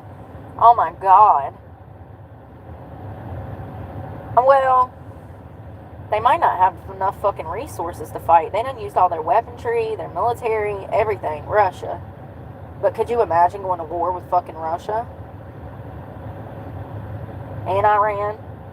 President Donald Trump on Monday lashed out at former Russian President Dmitry... Oh, former Russian... I was like, I thought Vladimir... Former Russian President Dmitry, for his comments about nuclear weapons while boasting of U.S. nuclear might. Wow. This guy claimed that multiple countries are, quote, ready to directly supply Iran with nuclear warheads as a result of the U.S. airstrikes on Iranian nuclear sites. How scary.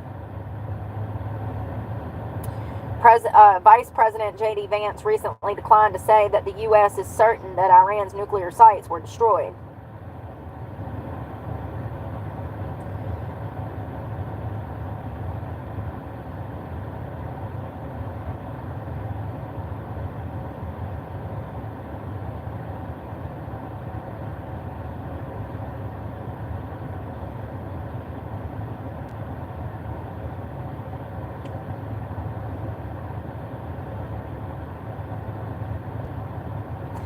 They just print the same shit over and over and over.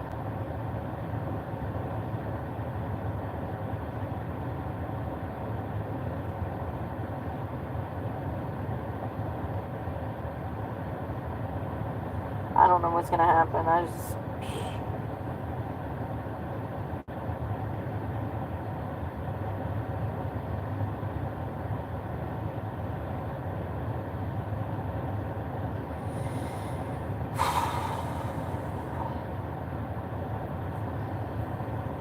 Is Trump planning to retaliate after the Qatar military base strike?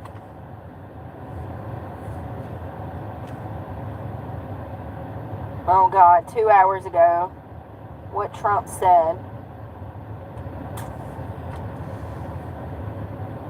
Trump warned Iran not to retaliate. Here's what he said. He has not yet responded to Iran's retaliatory attack on Monday. Yeah, no shit. This was dropped 5 minutes ago. So President Donald Trump warned Iran against retaliation several times following the U.S. strikes against Tehran's nuclear facilities on Saturday night. On Monday, Iran fired missiles targeting this air base in Qatar, the largest U.S. military base in the region, raising concerns about escalation.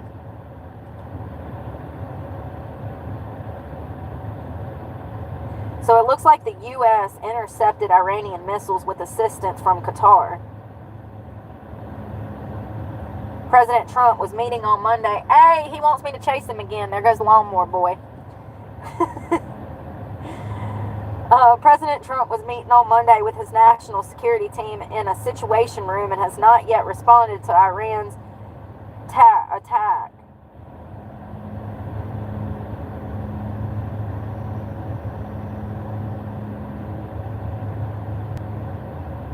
Oh, shit. He said before the military base was struck, he said, quote, Trump, there will either be peace or there will be tragedy for Iran, far greater than we have witnessed over the last 8 days. Uh-oh. Oopsie. They must have not have seen this before they hit that U.S. base. Ruh-roh.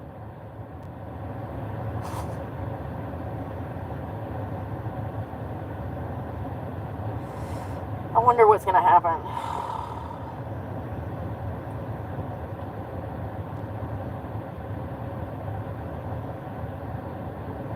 J.D. Vance said if they're willing to choose the smart path, they're certainly going to find a willing partner in the United States to dismantle that nuclear weapons program. But if they decide they're going to attack our troops, rot-row, or if they decide they're going to continue to try to build nuclear weapons, we are going to respond to that with overwhelming force. These statements were made before the military base was hit. Rot-row. I don't think Iran got the memo. Listen, I wholeheartedly feel like we should stay out of it up until the point they bombed a U.S. base, or they striked at a U.S. base, or they mess with the U.S. base. Now I'm like, alright. Now I'm sitting on the edge of my chair.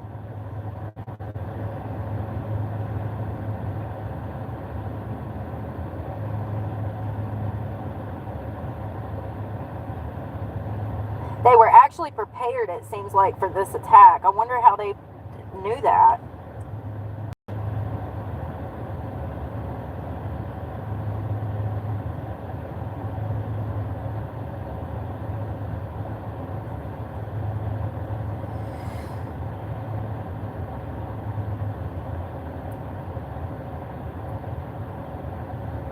Here's an update 21 minutes ago. So it's official. No casualties were reported after the Iran missile attack on U.S. base in Qatar.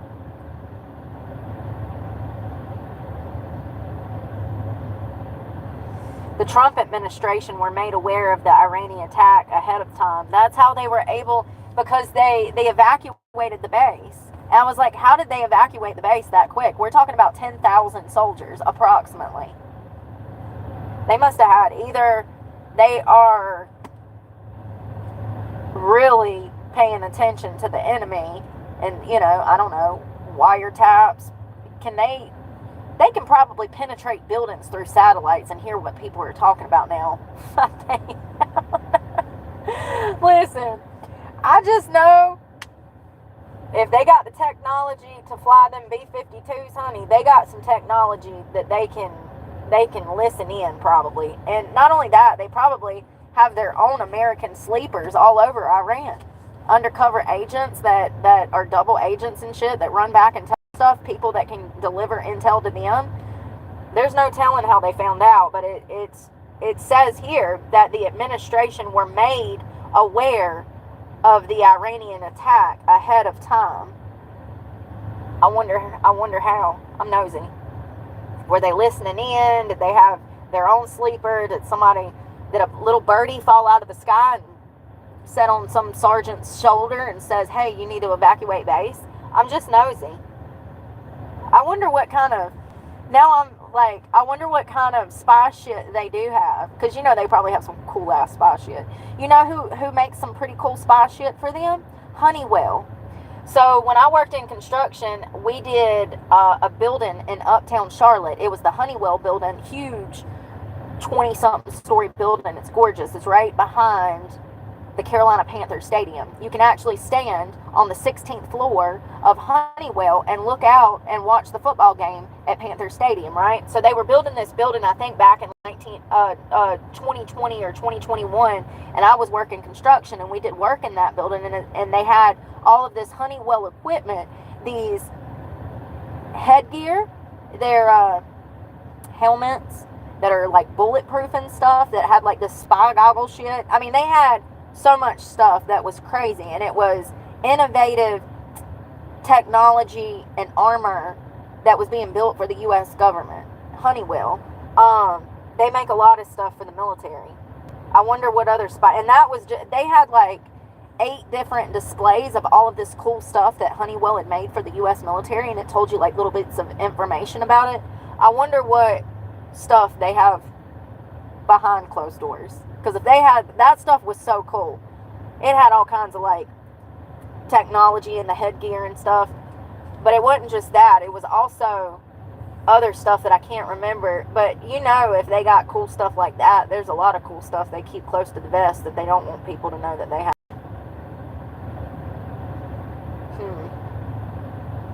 So the latest story is a total of 14 Iranian missiles were intercepted by Qatar air defenses. One missile struck a building near the base, but there was no casualties and no damage inflicted to the military infrastructure. I can confirm that the airbase was attacked by short-range and medium-range ballistic missiles originating from Iran today. At this time, there are no reports of U.S. casualties. Thank God. Thank God.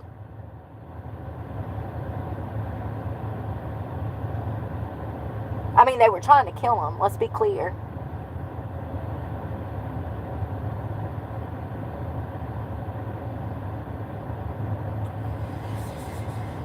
What are they going to do?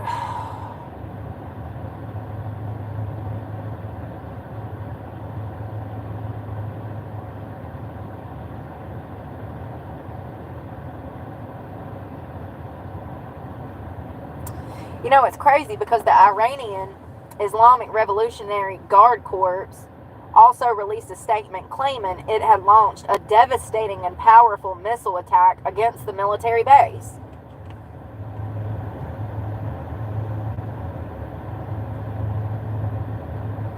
This base is the headquarters of the Air Force and the largest strategic asset of the U.S. terrorist army in West Asia region. Sorry.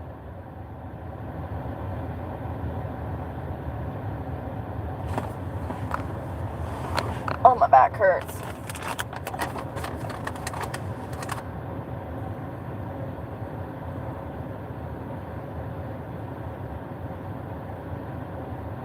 Stuff in my eyes.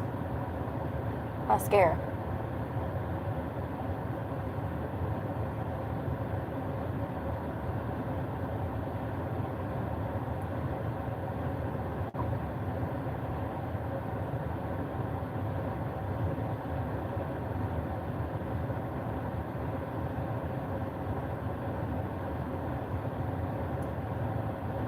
That's it.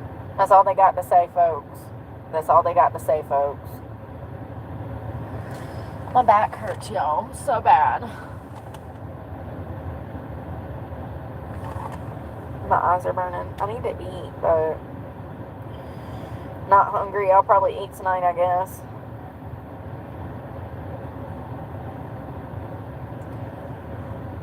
I think I'm sleepy. I think I need a nap.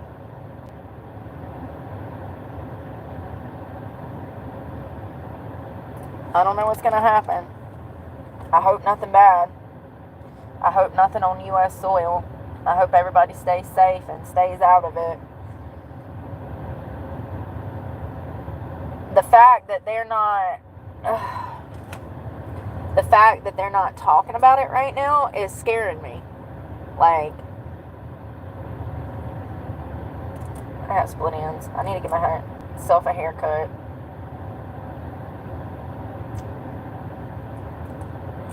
I'm going to do that soon.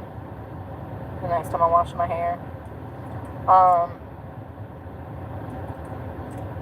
Yeah. Why is Trump and Vance not saying anything about that attack this morning? What are they planning? Something's coming. They ain't going to let that go. Even though nobody was hurt, it's the principle. You know what I mean?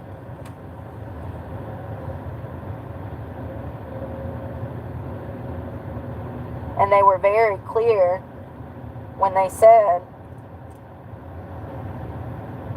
not to mess with the U.S. and our troops. And what did they do?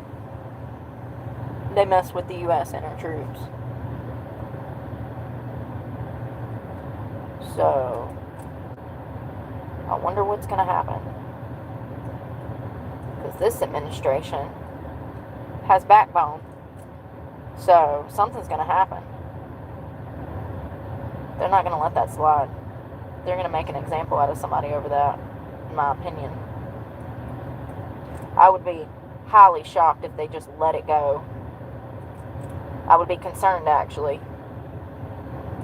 Jesus Christ. I go through here every few weeks, and I'll cut, like, the dead ends. I guess I've been slacking.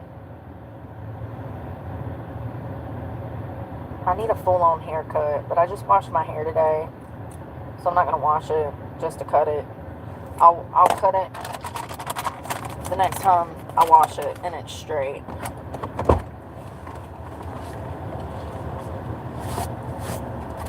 There's already hair all over my car anyways, because God knows. Yeah, I need to cut about an inch off the front. You see how it's thick? You can always tell when you need to cut. You see how it's thick through here, and then it like thins out at the bottom? That's what needs to go.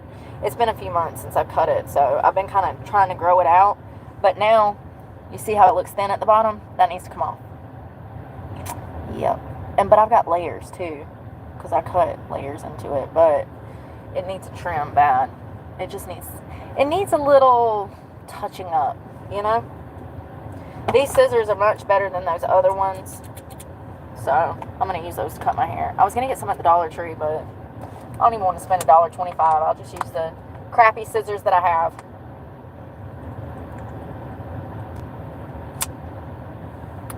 I'm grateful I got paid today, so I have gas, because it's hot.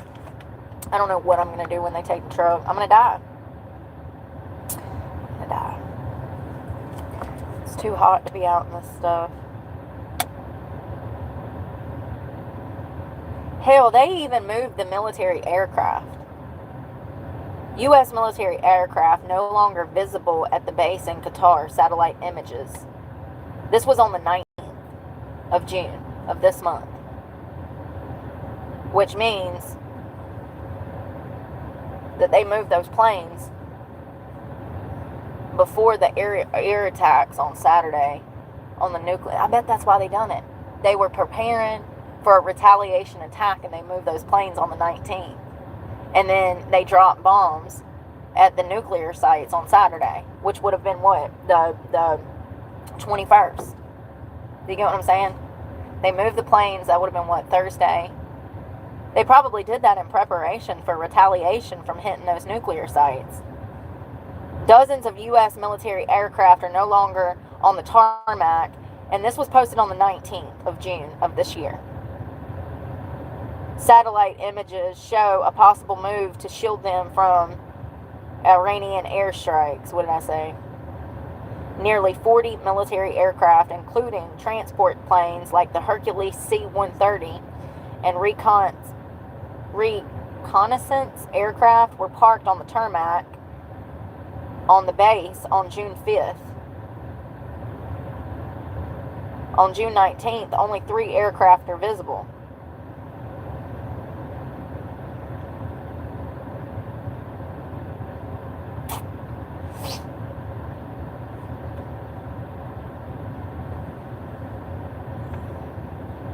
So they said that they were trying to reduce the risk to U.S. forces, both personal and equipment.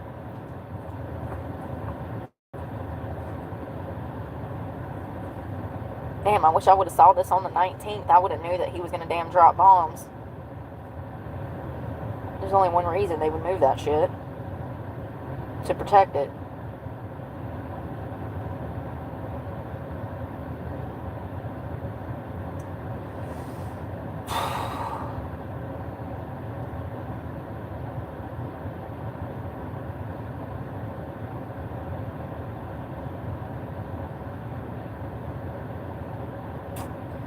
Y'all, I don't know what to do for dinner.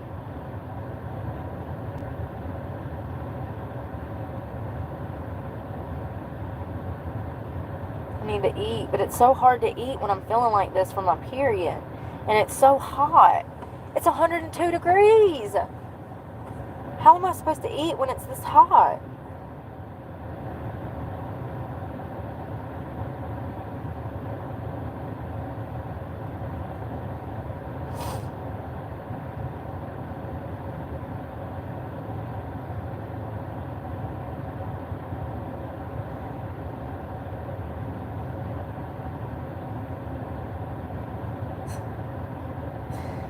No way.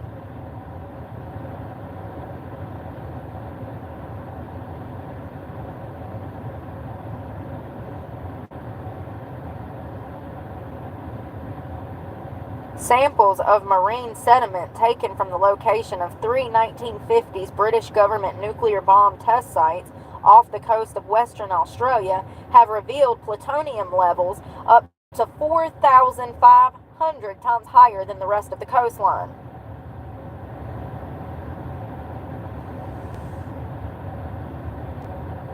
The first bomb, known as Operation Hurricane, was detonated in a ship moored 600 meters off of an island. Two further bombs were detonated from towers on a neighboring Alfalfa Island.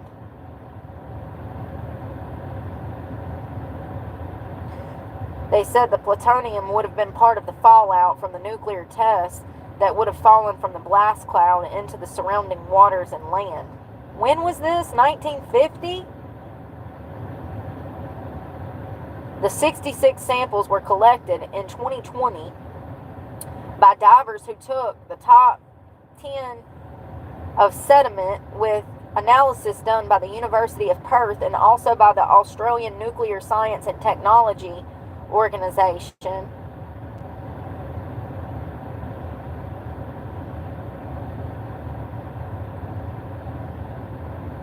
The contamination will persist for many thousands of years. The islands are not inhabited. They are visited by fishing boats recreationally. It showed that the concentrations of plutonium at the islands were 4 to 4,500 times higher than those found in sediment samples taken at two distinct coastal sites more than 1,000 kilometers away on the coast of Western Australia.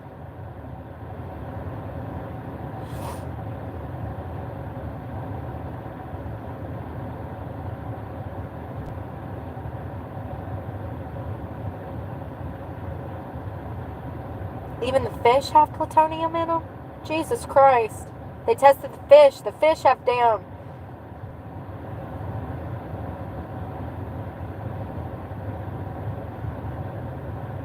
But the levels in the fish mussels were so low that anyone who eats them would receive an increased dose from the plutonium, many orders of magnitude lower than that from the natural whatever in the same fish. Low, are we sure? So that was from nukes, right? It says bombs. Operation Hurricane. Operation Hurricane. What kind of bomb was used during Operation Hurricane? You ain't worth a flip, I swear to God. Operation Hurricane bomb. Operation Hurricane was the first test of a British atomic device. A plutonium implosion device was detonated on the 3rd of October 1952 in Main Bain, Tremulu Island off of Western Australia.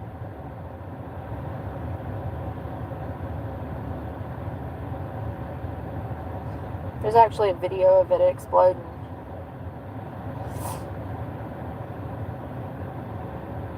During the Second World War, Britain commenced a nuclear weapons project, codenamed Tube Alloys. Alloy? But in 1943, Quebec Agreement merged it with the American Manhattan Project. Several key British scientists worked on the Manhattan Project, but after the war, the American government ended cooperation on nuclear weapons. In January of 1947, a cabinet subcommittee decided to resume British efforts to build nuclear weapons in response to an apprehension of American isolationism, and fears of Britain losing its great power status. The project was called High Explosive Research and was directed by Lord Portal, with William Penny in charge of bomb design. Implicit in the decision to develop atomic bombs was the need to test them.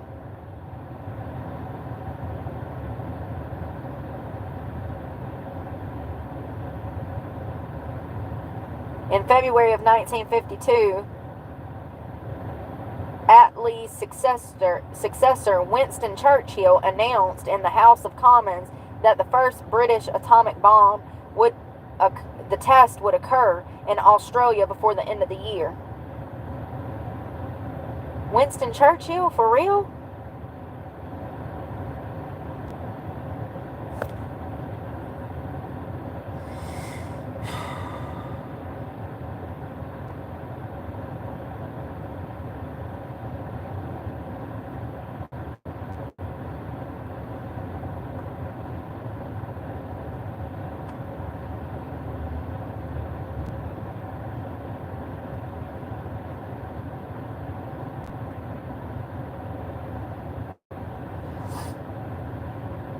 Huh. It's interesting shit. I still don't quite understand. I mean, I understand most of it, but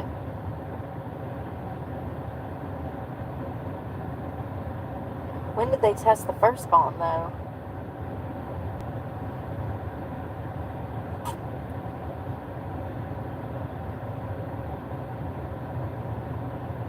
Operation Hurricane was the first of 3 nuclear weapons testing operations carried out in Australia by the British government in 1952 and 1956 with the support of the Australian government. Concerned about communist expansion, let's become communist ourselves and build bombs. Like, what? I don't understand. These things should have never been made.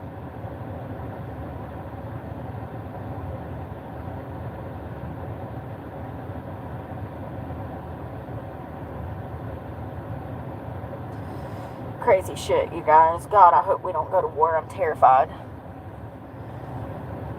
Mainly for my kids, but like, oh, it's crazy. All of it.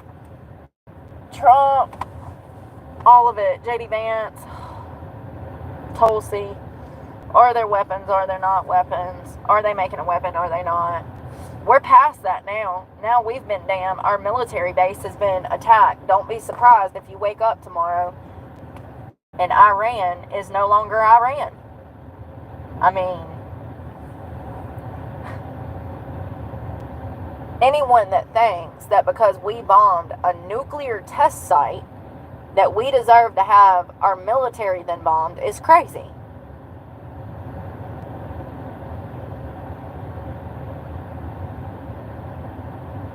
We shouldn't even have allowed them to start these operations. But here we are, lesson learned. How do we stop this bullshit from hitting the fan? I think it's already hit the fan, fam. It sounds like they had intel and they knew that base was going to be hit, and thank God for that. Thank God for that. Because if they would have killed somebody, our service members, it would be an absolute all-out fucking war. It already is. Scary shit. I'm worried about sleeper cells. That's my biggest concern right now, is that they're going to formulate an attack on U.S. citizens' innocence. That's my biggest concern. It's crazy. All of it. All of it. Well, this is what I was talking about last year. When I was like, oh, there's terrorists on U.S. soil, remember? And everybody said I was crazy.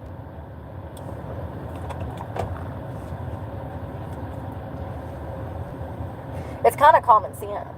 The border was open for years. We don't know who come through there. The chances of a terrorist coming through there that's a sleeper is more probable than not.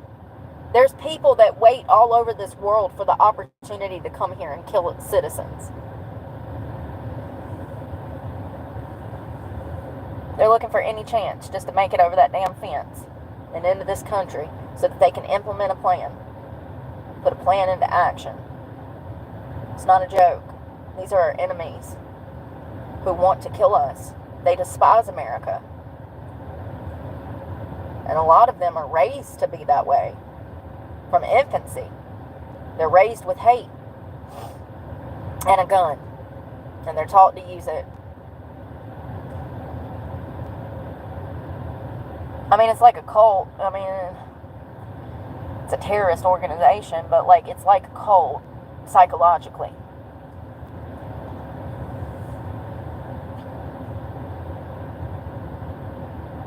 And we had millions of people come. God, I hope not. I literally, I don't think that I can handle any more shit this year, okay? And we're only just like a few months into it. What, like 6 months, 7 months into it? It's crazy.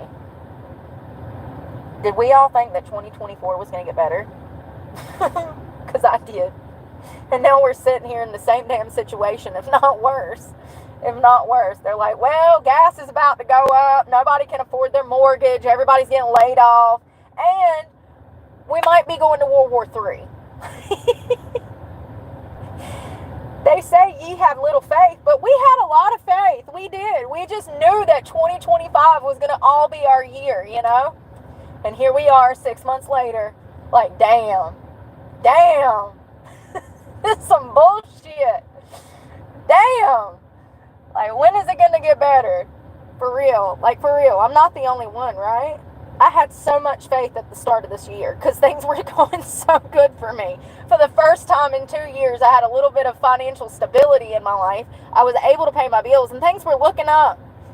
2 months later, it all just nosedived and imploded. I'm surprised I didn't die from human combustion because it was just, everything went wrong in the middle of March and it just, I had so much faith.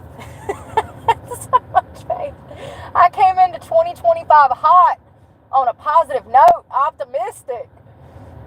3 months later, the reality set in. Shit, I'm in the same damn position that I was last year under Biden.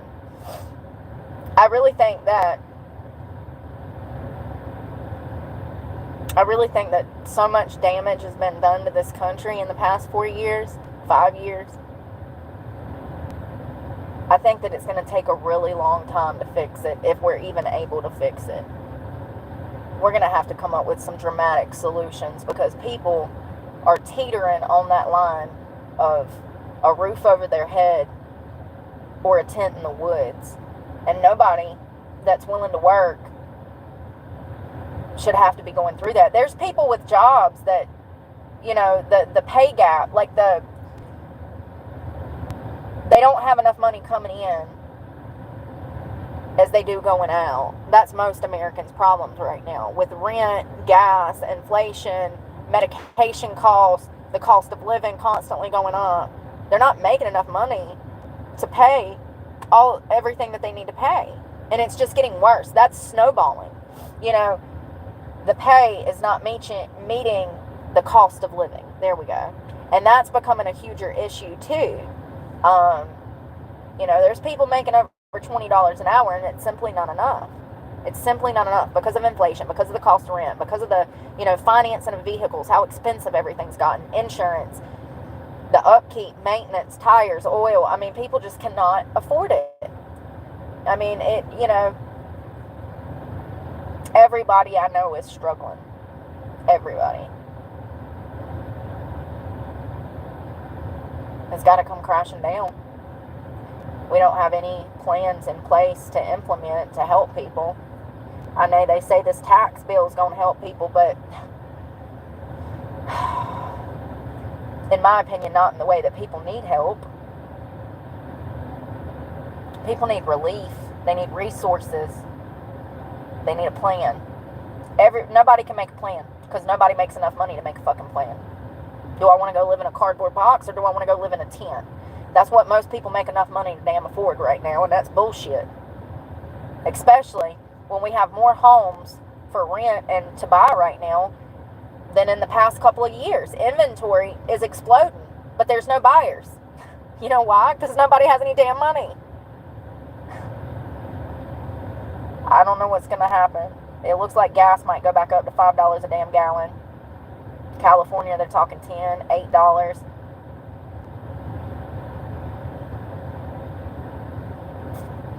It's crazy. Yeah, I was so hopeful coming into 2025. And, you know, even if this, you know, this war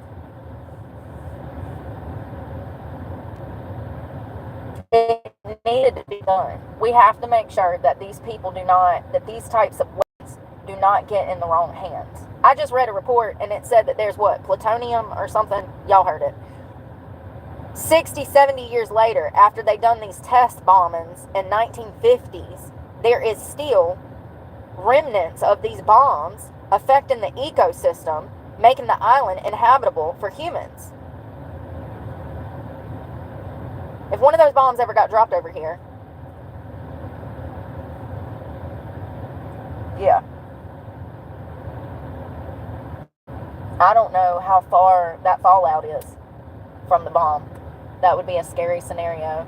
And part of our job, one of the reasons we are the most powerful country in the world, nation in the world, is because of our humanitarian work, the way that we go and we work out deals with other leaders to ensure the safety and the peace and the better good for everybody. We have to ensure nobody else is going to do it. I mean, I'm sure they'll sound the alarms, but most countries don't have the balls to go over there and blow up those nuclear test sites. We have the manpower and the balls, and for that I am grateful. I wish we could stay out of it, but at the same time, I recognize the need for law and order policy. This is what we've done for years. We've eliminated wars. We've tried to stop wars. We've started wars. We've joined wars and sent our men to die for nothing. We've made mistakes. Mistakes are going to be made. This is human life, and these are human choices. I agree with Trump's decision when it comes to our U.S. military's lives being put in danger. What if we did not have intel that attack was going to take place? Our soldiers could have died, and that is not okay. We hit their nuclear test sites because they are not supposed to be building nukes. That's completely different than hitting our military site because you feel some type of way about the fact that we put your nuclear operations to end. They were trying to kill our U.S. soldiers by hitting that military base. And for that, whatever consequences they face, I back this administration. We have to send a clear message. It's one thing if you want to F around and find out. We have to send a clear message that attacking our military personnel and our bases is unacceptable. I wonder what they're going to do. Something's going to happen. It's crazy stuff. It stresses me out. I'm literally sweating. I don't know if it's from the heat or from the stress. Probably both. Probably both. You ever stress yourself out so bad you start sweating? I do it almost every day. Every day. Y'all, we really need to get something to eat. You know what's crazy is I just got paid from YouTube today, so I have a little bit of money to eat with, and now I have no appetite because I'm so damn stressed out. Y'all want to see if we can get some chicken tendies from Hardee's? Chicken tendies from Hardee's. Alright, check. I can't believe that phone got hot too and shut off. Of course it did. It wouldn't be a day of filming with me if my phone wasn't acting crazy. Hardee's is right over here. Chicken tendies. I want barbecue and honey mustard. And I want 5 chicken tendies, not 3. I'm gonna ball out and get 5 chicken tenders instead of 3. For real. Well, shit, 3 of them, you need to damn cough up a lung for 3 of them. It's $5 and some change for 3 of them. Hand breaded by who? Jesus? Who breaded these chicken tenders? Jesus? They're hand breaded, in-house, never frozen. And they act like Jesus hand breaded those chicken tenders for them prices.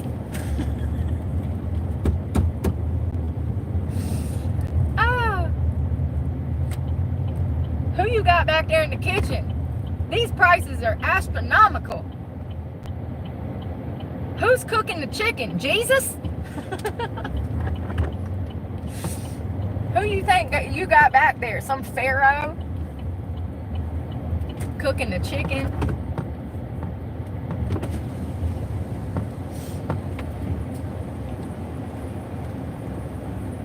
Five-piece.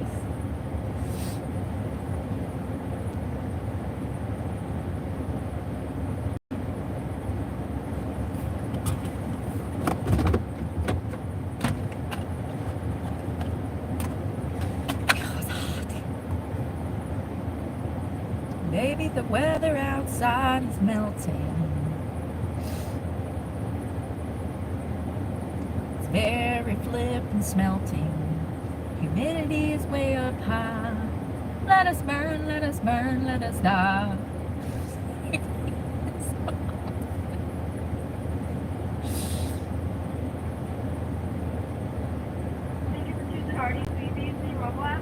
No, ma'am.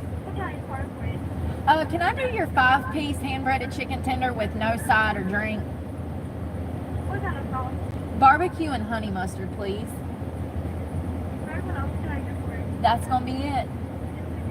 Thank you. I guess it's cheaper to get the 5-piece instead of the 3 because the 5-piece is $6.52, but the 3-piece is $5.35. So I guess for what, like $1 more, you can get 2 extra tenders. Probably should do that instead of the $5. I'm trying not to.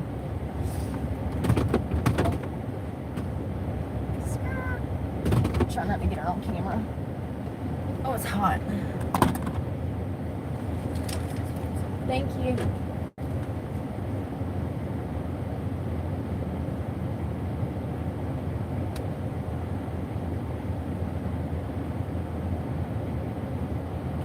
Thank you. You too. Awesome, y'all. Little chicken tender. Down, down, down, down, down.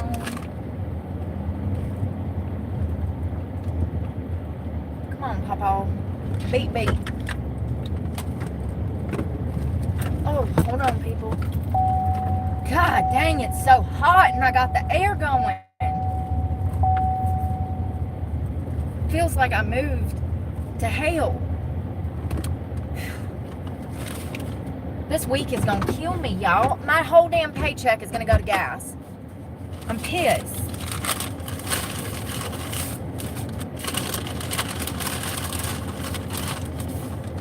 Hey, we got a box of chicken this time. Chicken tendies. Hand breaded.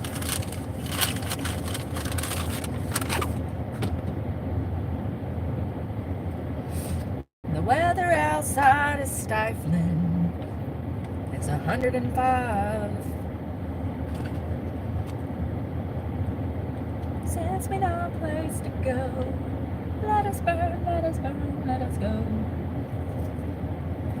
Hot.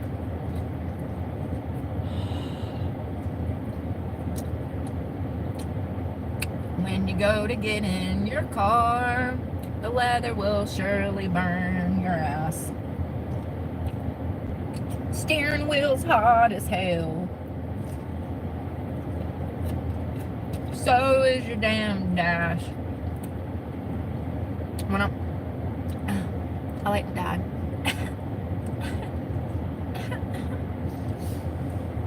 I went to storage. I left the driver's door open. I changed clothes in my storage unit. And then I decided to put this back on, so I changed again.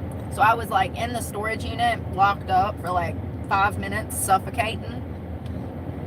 The whole time the driver's door was open. I went to sit in this seat. I burnt both my legs, jumped out the car, screaming.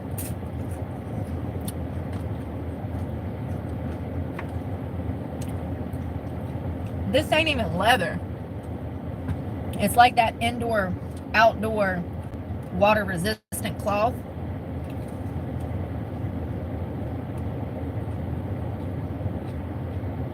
And it was hot. It burnt my thunder thighs. It almost baked these thunder thighs into donuts. This is good. I needed this. I've been skipping too many meals.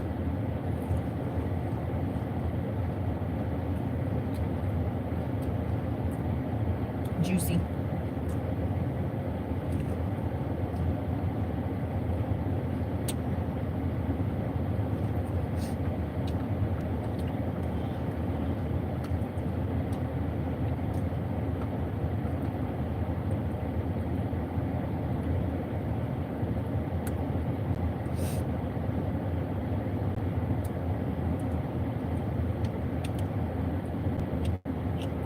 Sorry, I went somewhere for a minute. I don't know where. But I did. I checked out for a full 15 seconds. Sorry about that. I'm back. Be right back. Okay, I'm back. I don't know where I went to. Autopilot activated. You ever do that driving? That shit freaks me out. It's usually when you're under a lot of stress and you don't even realize how you got home. You don't even remember a single turn you took. You don't remember stopping for none of the lights. You're questioning, did I just run 13 red lights? I don't remember stopping at all. How did I get here? Have you ever done that? I do that all the time. It's been a while since I've done it. I think I talked about this the other day. It's been a while since I've done that. But you ever drove home from work on autopilot? That freaks me out, man. You know you're under a lot of stress when you do that. The radio ain't even going. You're driving in silence for 2 hours home. And you don't even remember how you got there. I used to make a 2-hour commute to work and then a 2-hour commute home. I did that for 7 years. When you're making $100,000 a year, though, you're happy to make that damn drive. You're like, well, let me get my ass in here. I got snacks, I got water, I got coffee. You got everything. You know what I mean? You pack your car up like you're packing a lunchbox to go to work. For $100 and something thousand a year. Yes, I can make that drive. I'll be there. I'll be there. Don't worry about how I'll get there. I'll take a damn plane if I need to. I'll be there. You know? But I used to do it all the time because that drive would kill me to Charlotte from the mountains up here. I'd be at the top of the state of North Carolina and drive all the way to the bottom of the state, and right near the South Carolina line. I did that for 7 years. I bet you I made $1 million in that 7 years. I don't even want to talk about it. I don't even want to talk about it. Anyways, yeah, I was ecstatic for that drive. But sometimes I would get behind the wheel and not even remember how I got home. It freaks you out. Like I said, it probably has to do a lot with stress. Your brain can only take so much. So you psychologically check out when you're really not doing something that's imperative to cope with the stress. You know what I mean?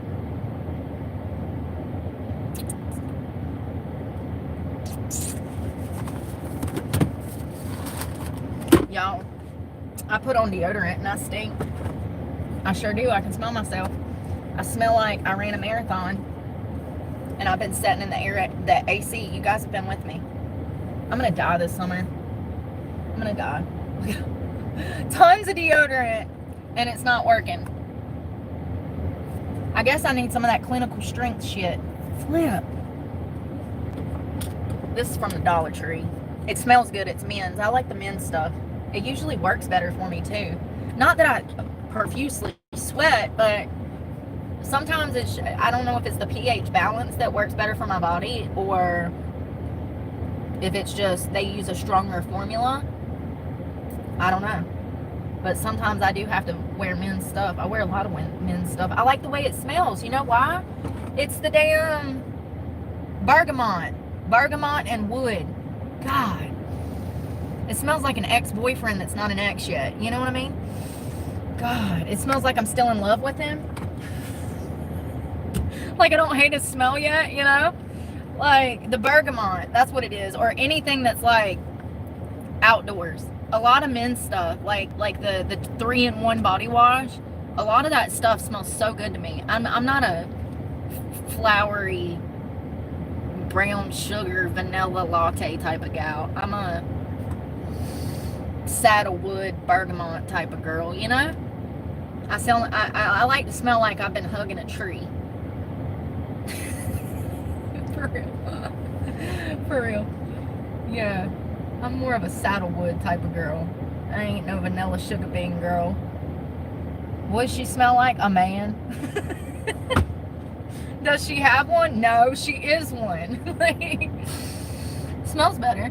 I literally have deodorant dingleberries under there now, but you know, we're gonna leave it and roll with it because it feels better with the dingleberries than wet. At least it doesn't feel wet now.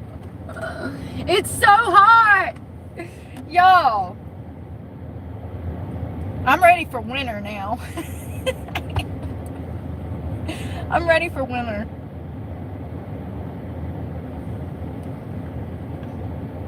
$102. My thighs are a little sweaty if I'm not lying.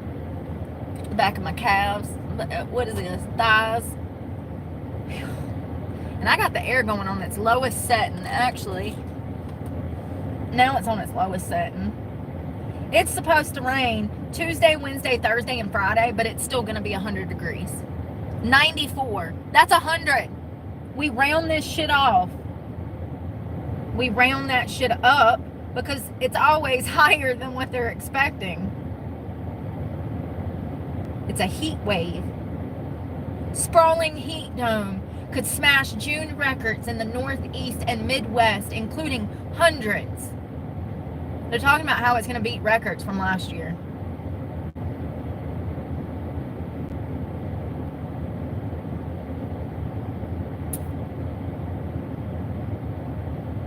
Shit.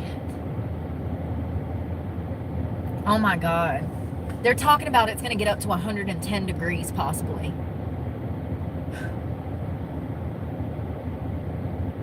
I am bacon. She is me. We are bacon. That's from the Weather Channel 4 hours ago. Feel like temps could get up to 110 degrees in the Northeast and Midwest this week.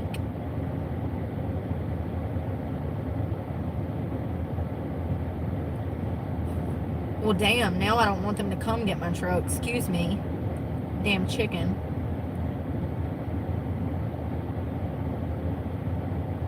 They're literally closing some of the parks because of how hot it's going to be.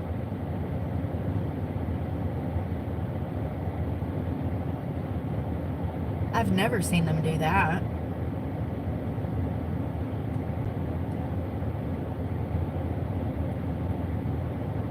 That chicken was good.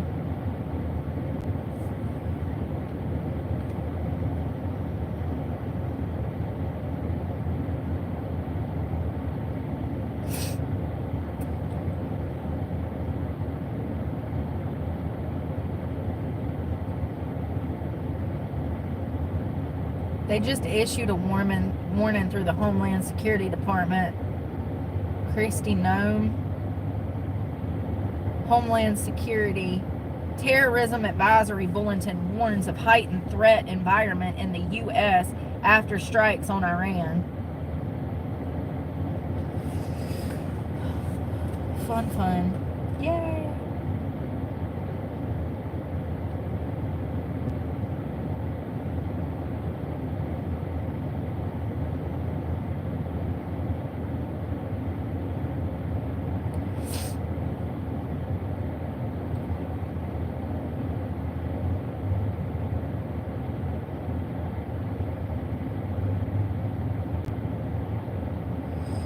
What's gonna happen?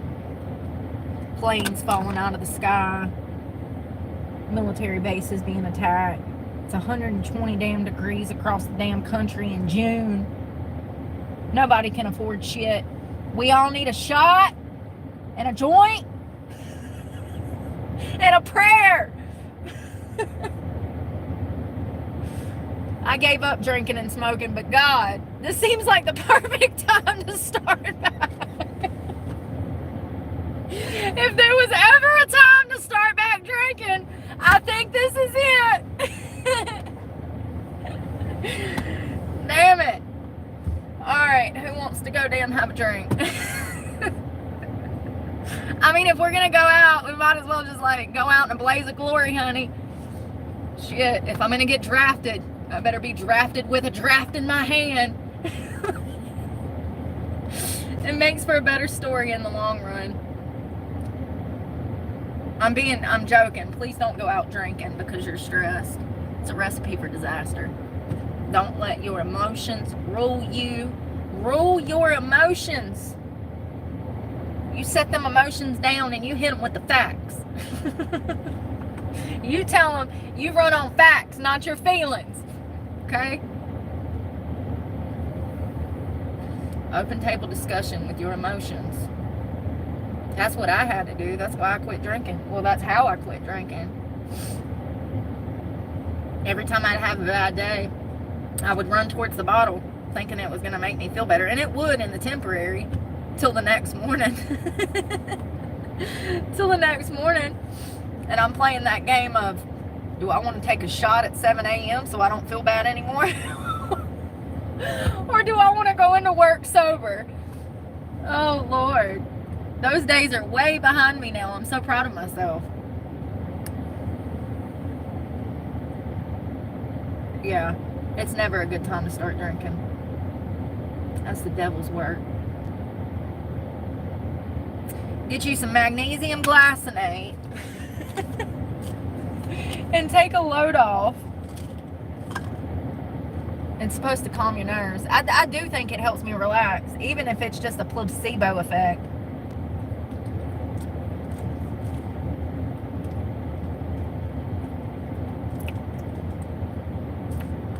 I need a stronger concentration.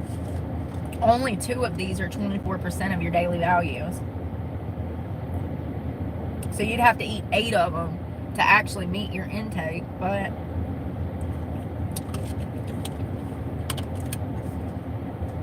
I ate a couple this morning.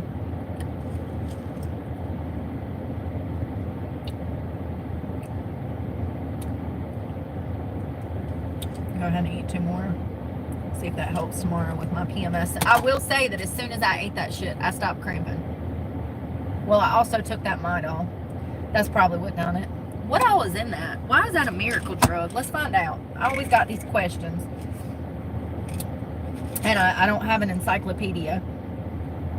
I want one. One of these days, when I have a house, oh God, I'm going to have classic encyclopedias. Like, that's something that I would literally collect. What do you collect? Stamps, coins, encyclopedias from 1692.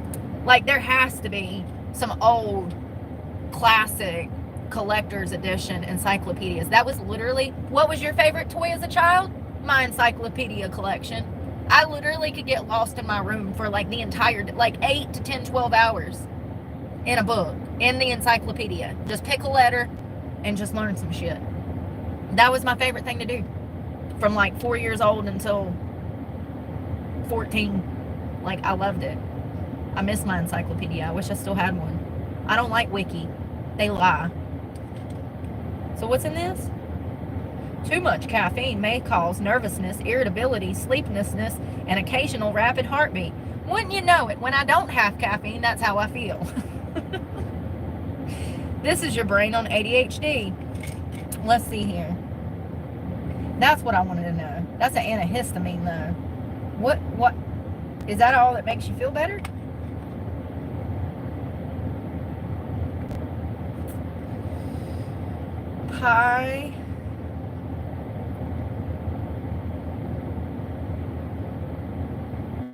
Pyrilla. There it is. It's a first-generation antihistamine primarily used to relieve allergy symptoms like sneezing, runny nose, itchy, watery eyes. It's also found in some over-the-counter cold and menstrual symptoms remedies. Why, though, did they use this? Why in PMS meds? It's for... They say that it helps reduce bloating, water retention, and potentially even anxiety or nervous tension associated with premenstrual symptoms. Well, that gets X'd out with the caffeine addition, honey.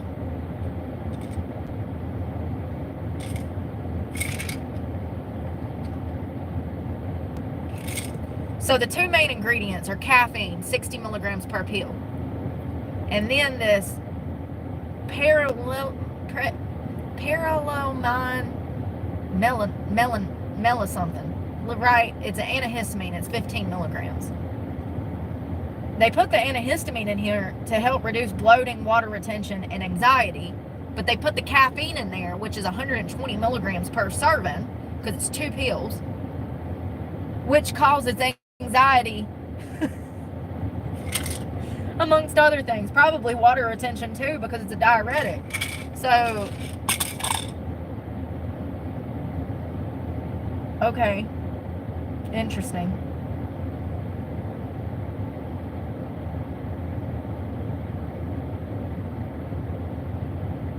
So the antihistamine is actually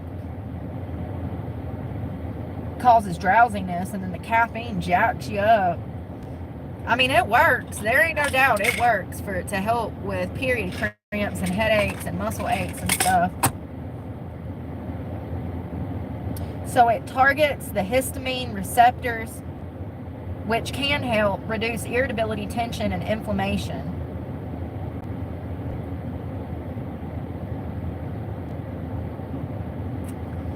It does help. It helps a lot, actually. Because before I had it, I wanted to die.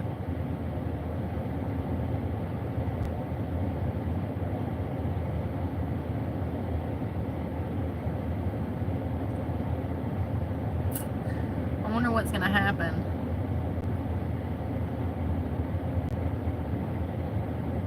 It's a stealth B-2 bomber. That's the name of that plane.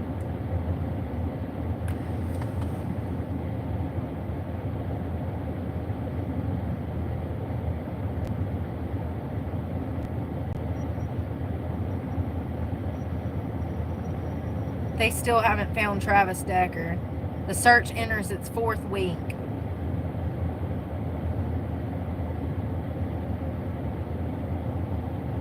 I mean, honestly, best case scenario, he's found dead. Save a lot of taxpayers' money.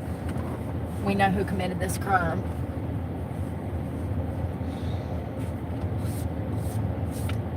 It's crazy. So sad. Y'all, I'm about to run.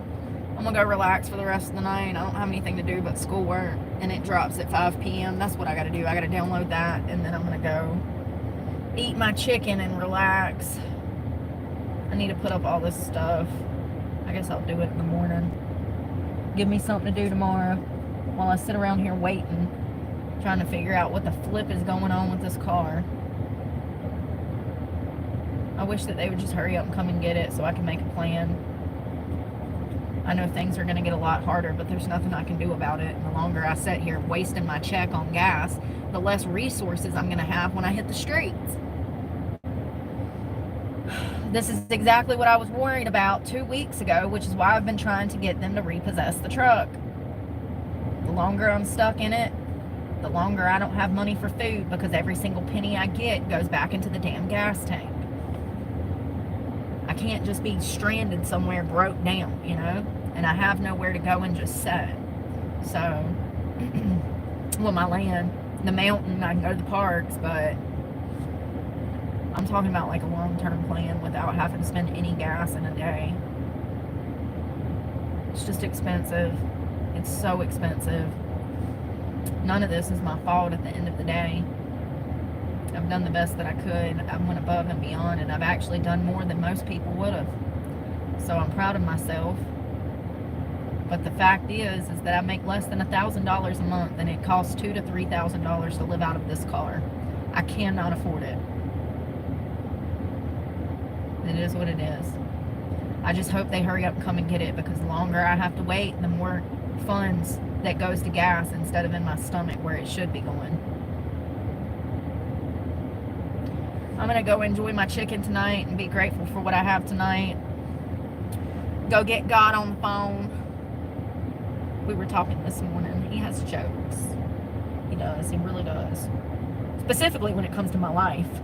But, you know, he's comical. The world's first comedian. God. No exaggeration. I know he loves me, but I just sometimes don't see his plan. I don't get it sometimes. But oh well. I love you guys, and let's pray that we don't get any bad shit doesn't happen. Let's just pray that no bad stuff happens. And we will talk tomorrow. I was going to talk about that honor killing story today, but maybe we'll talk about that tomorrow. I really just could not get my mind in a space this morning. I guess I'm so stressed out, it's hard for me to stay focused. That's common. But anyways, I'm praying for y'all, and please pray for me. And I hope that y'all have a great Monday night. Be safe out there. Stay out of this heat. It's hot. Stay out of the heat. And we'll talk soon. Y'all be safe. Bye, y'all. Happy Monday.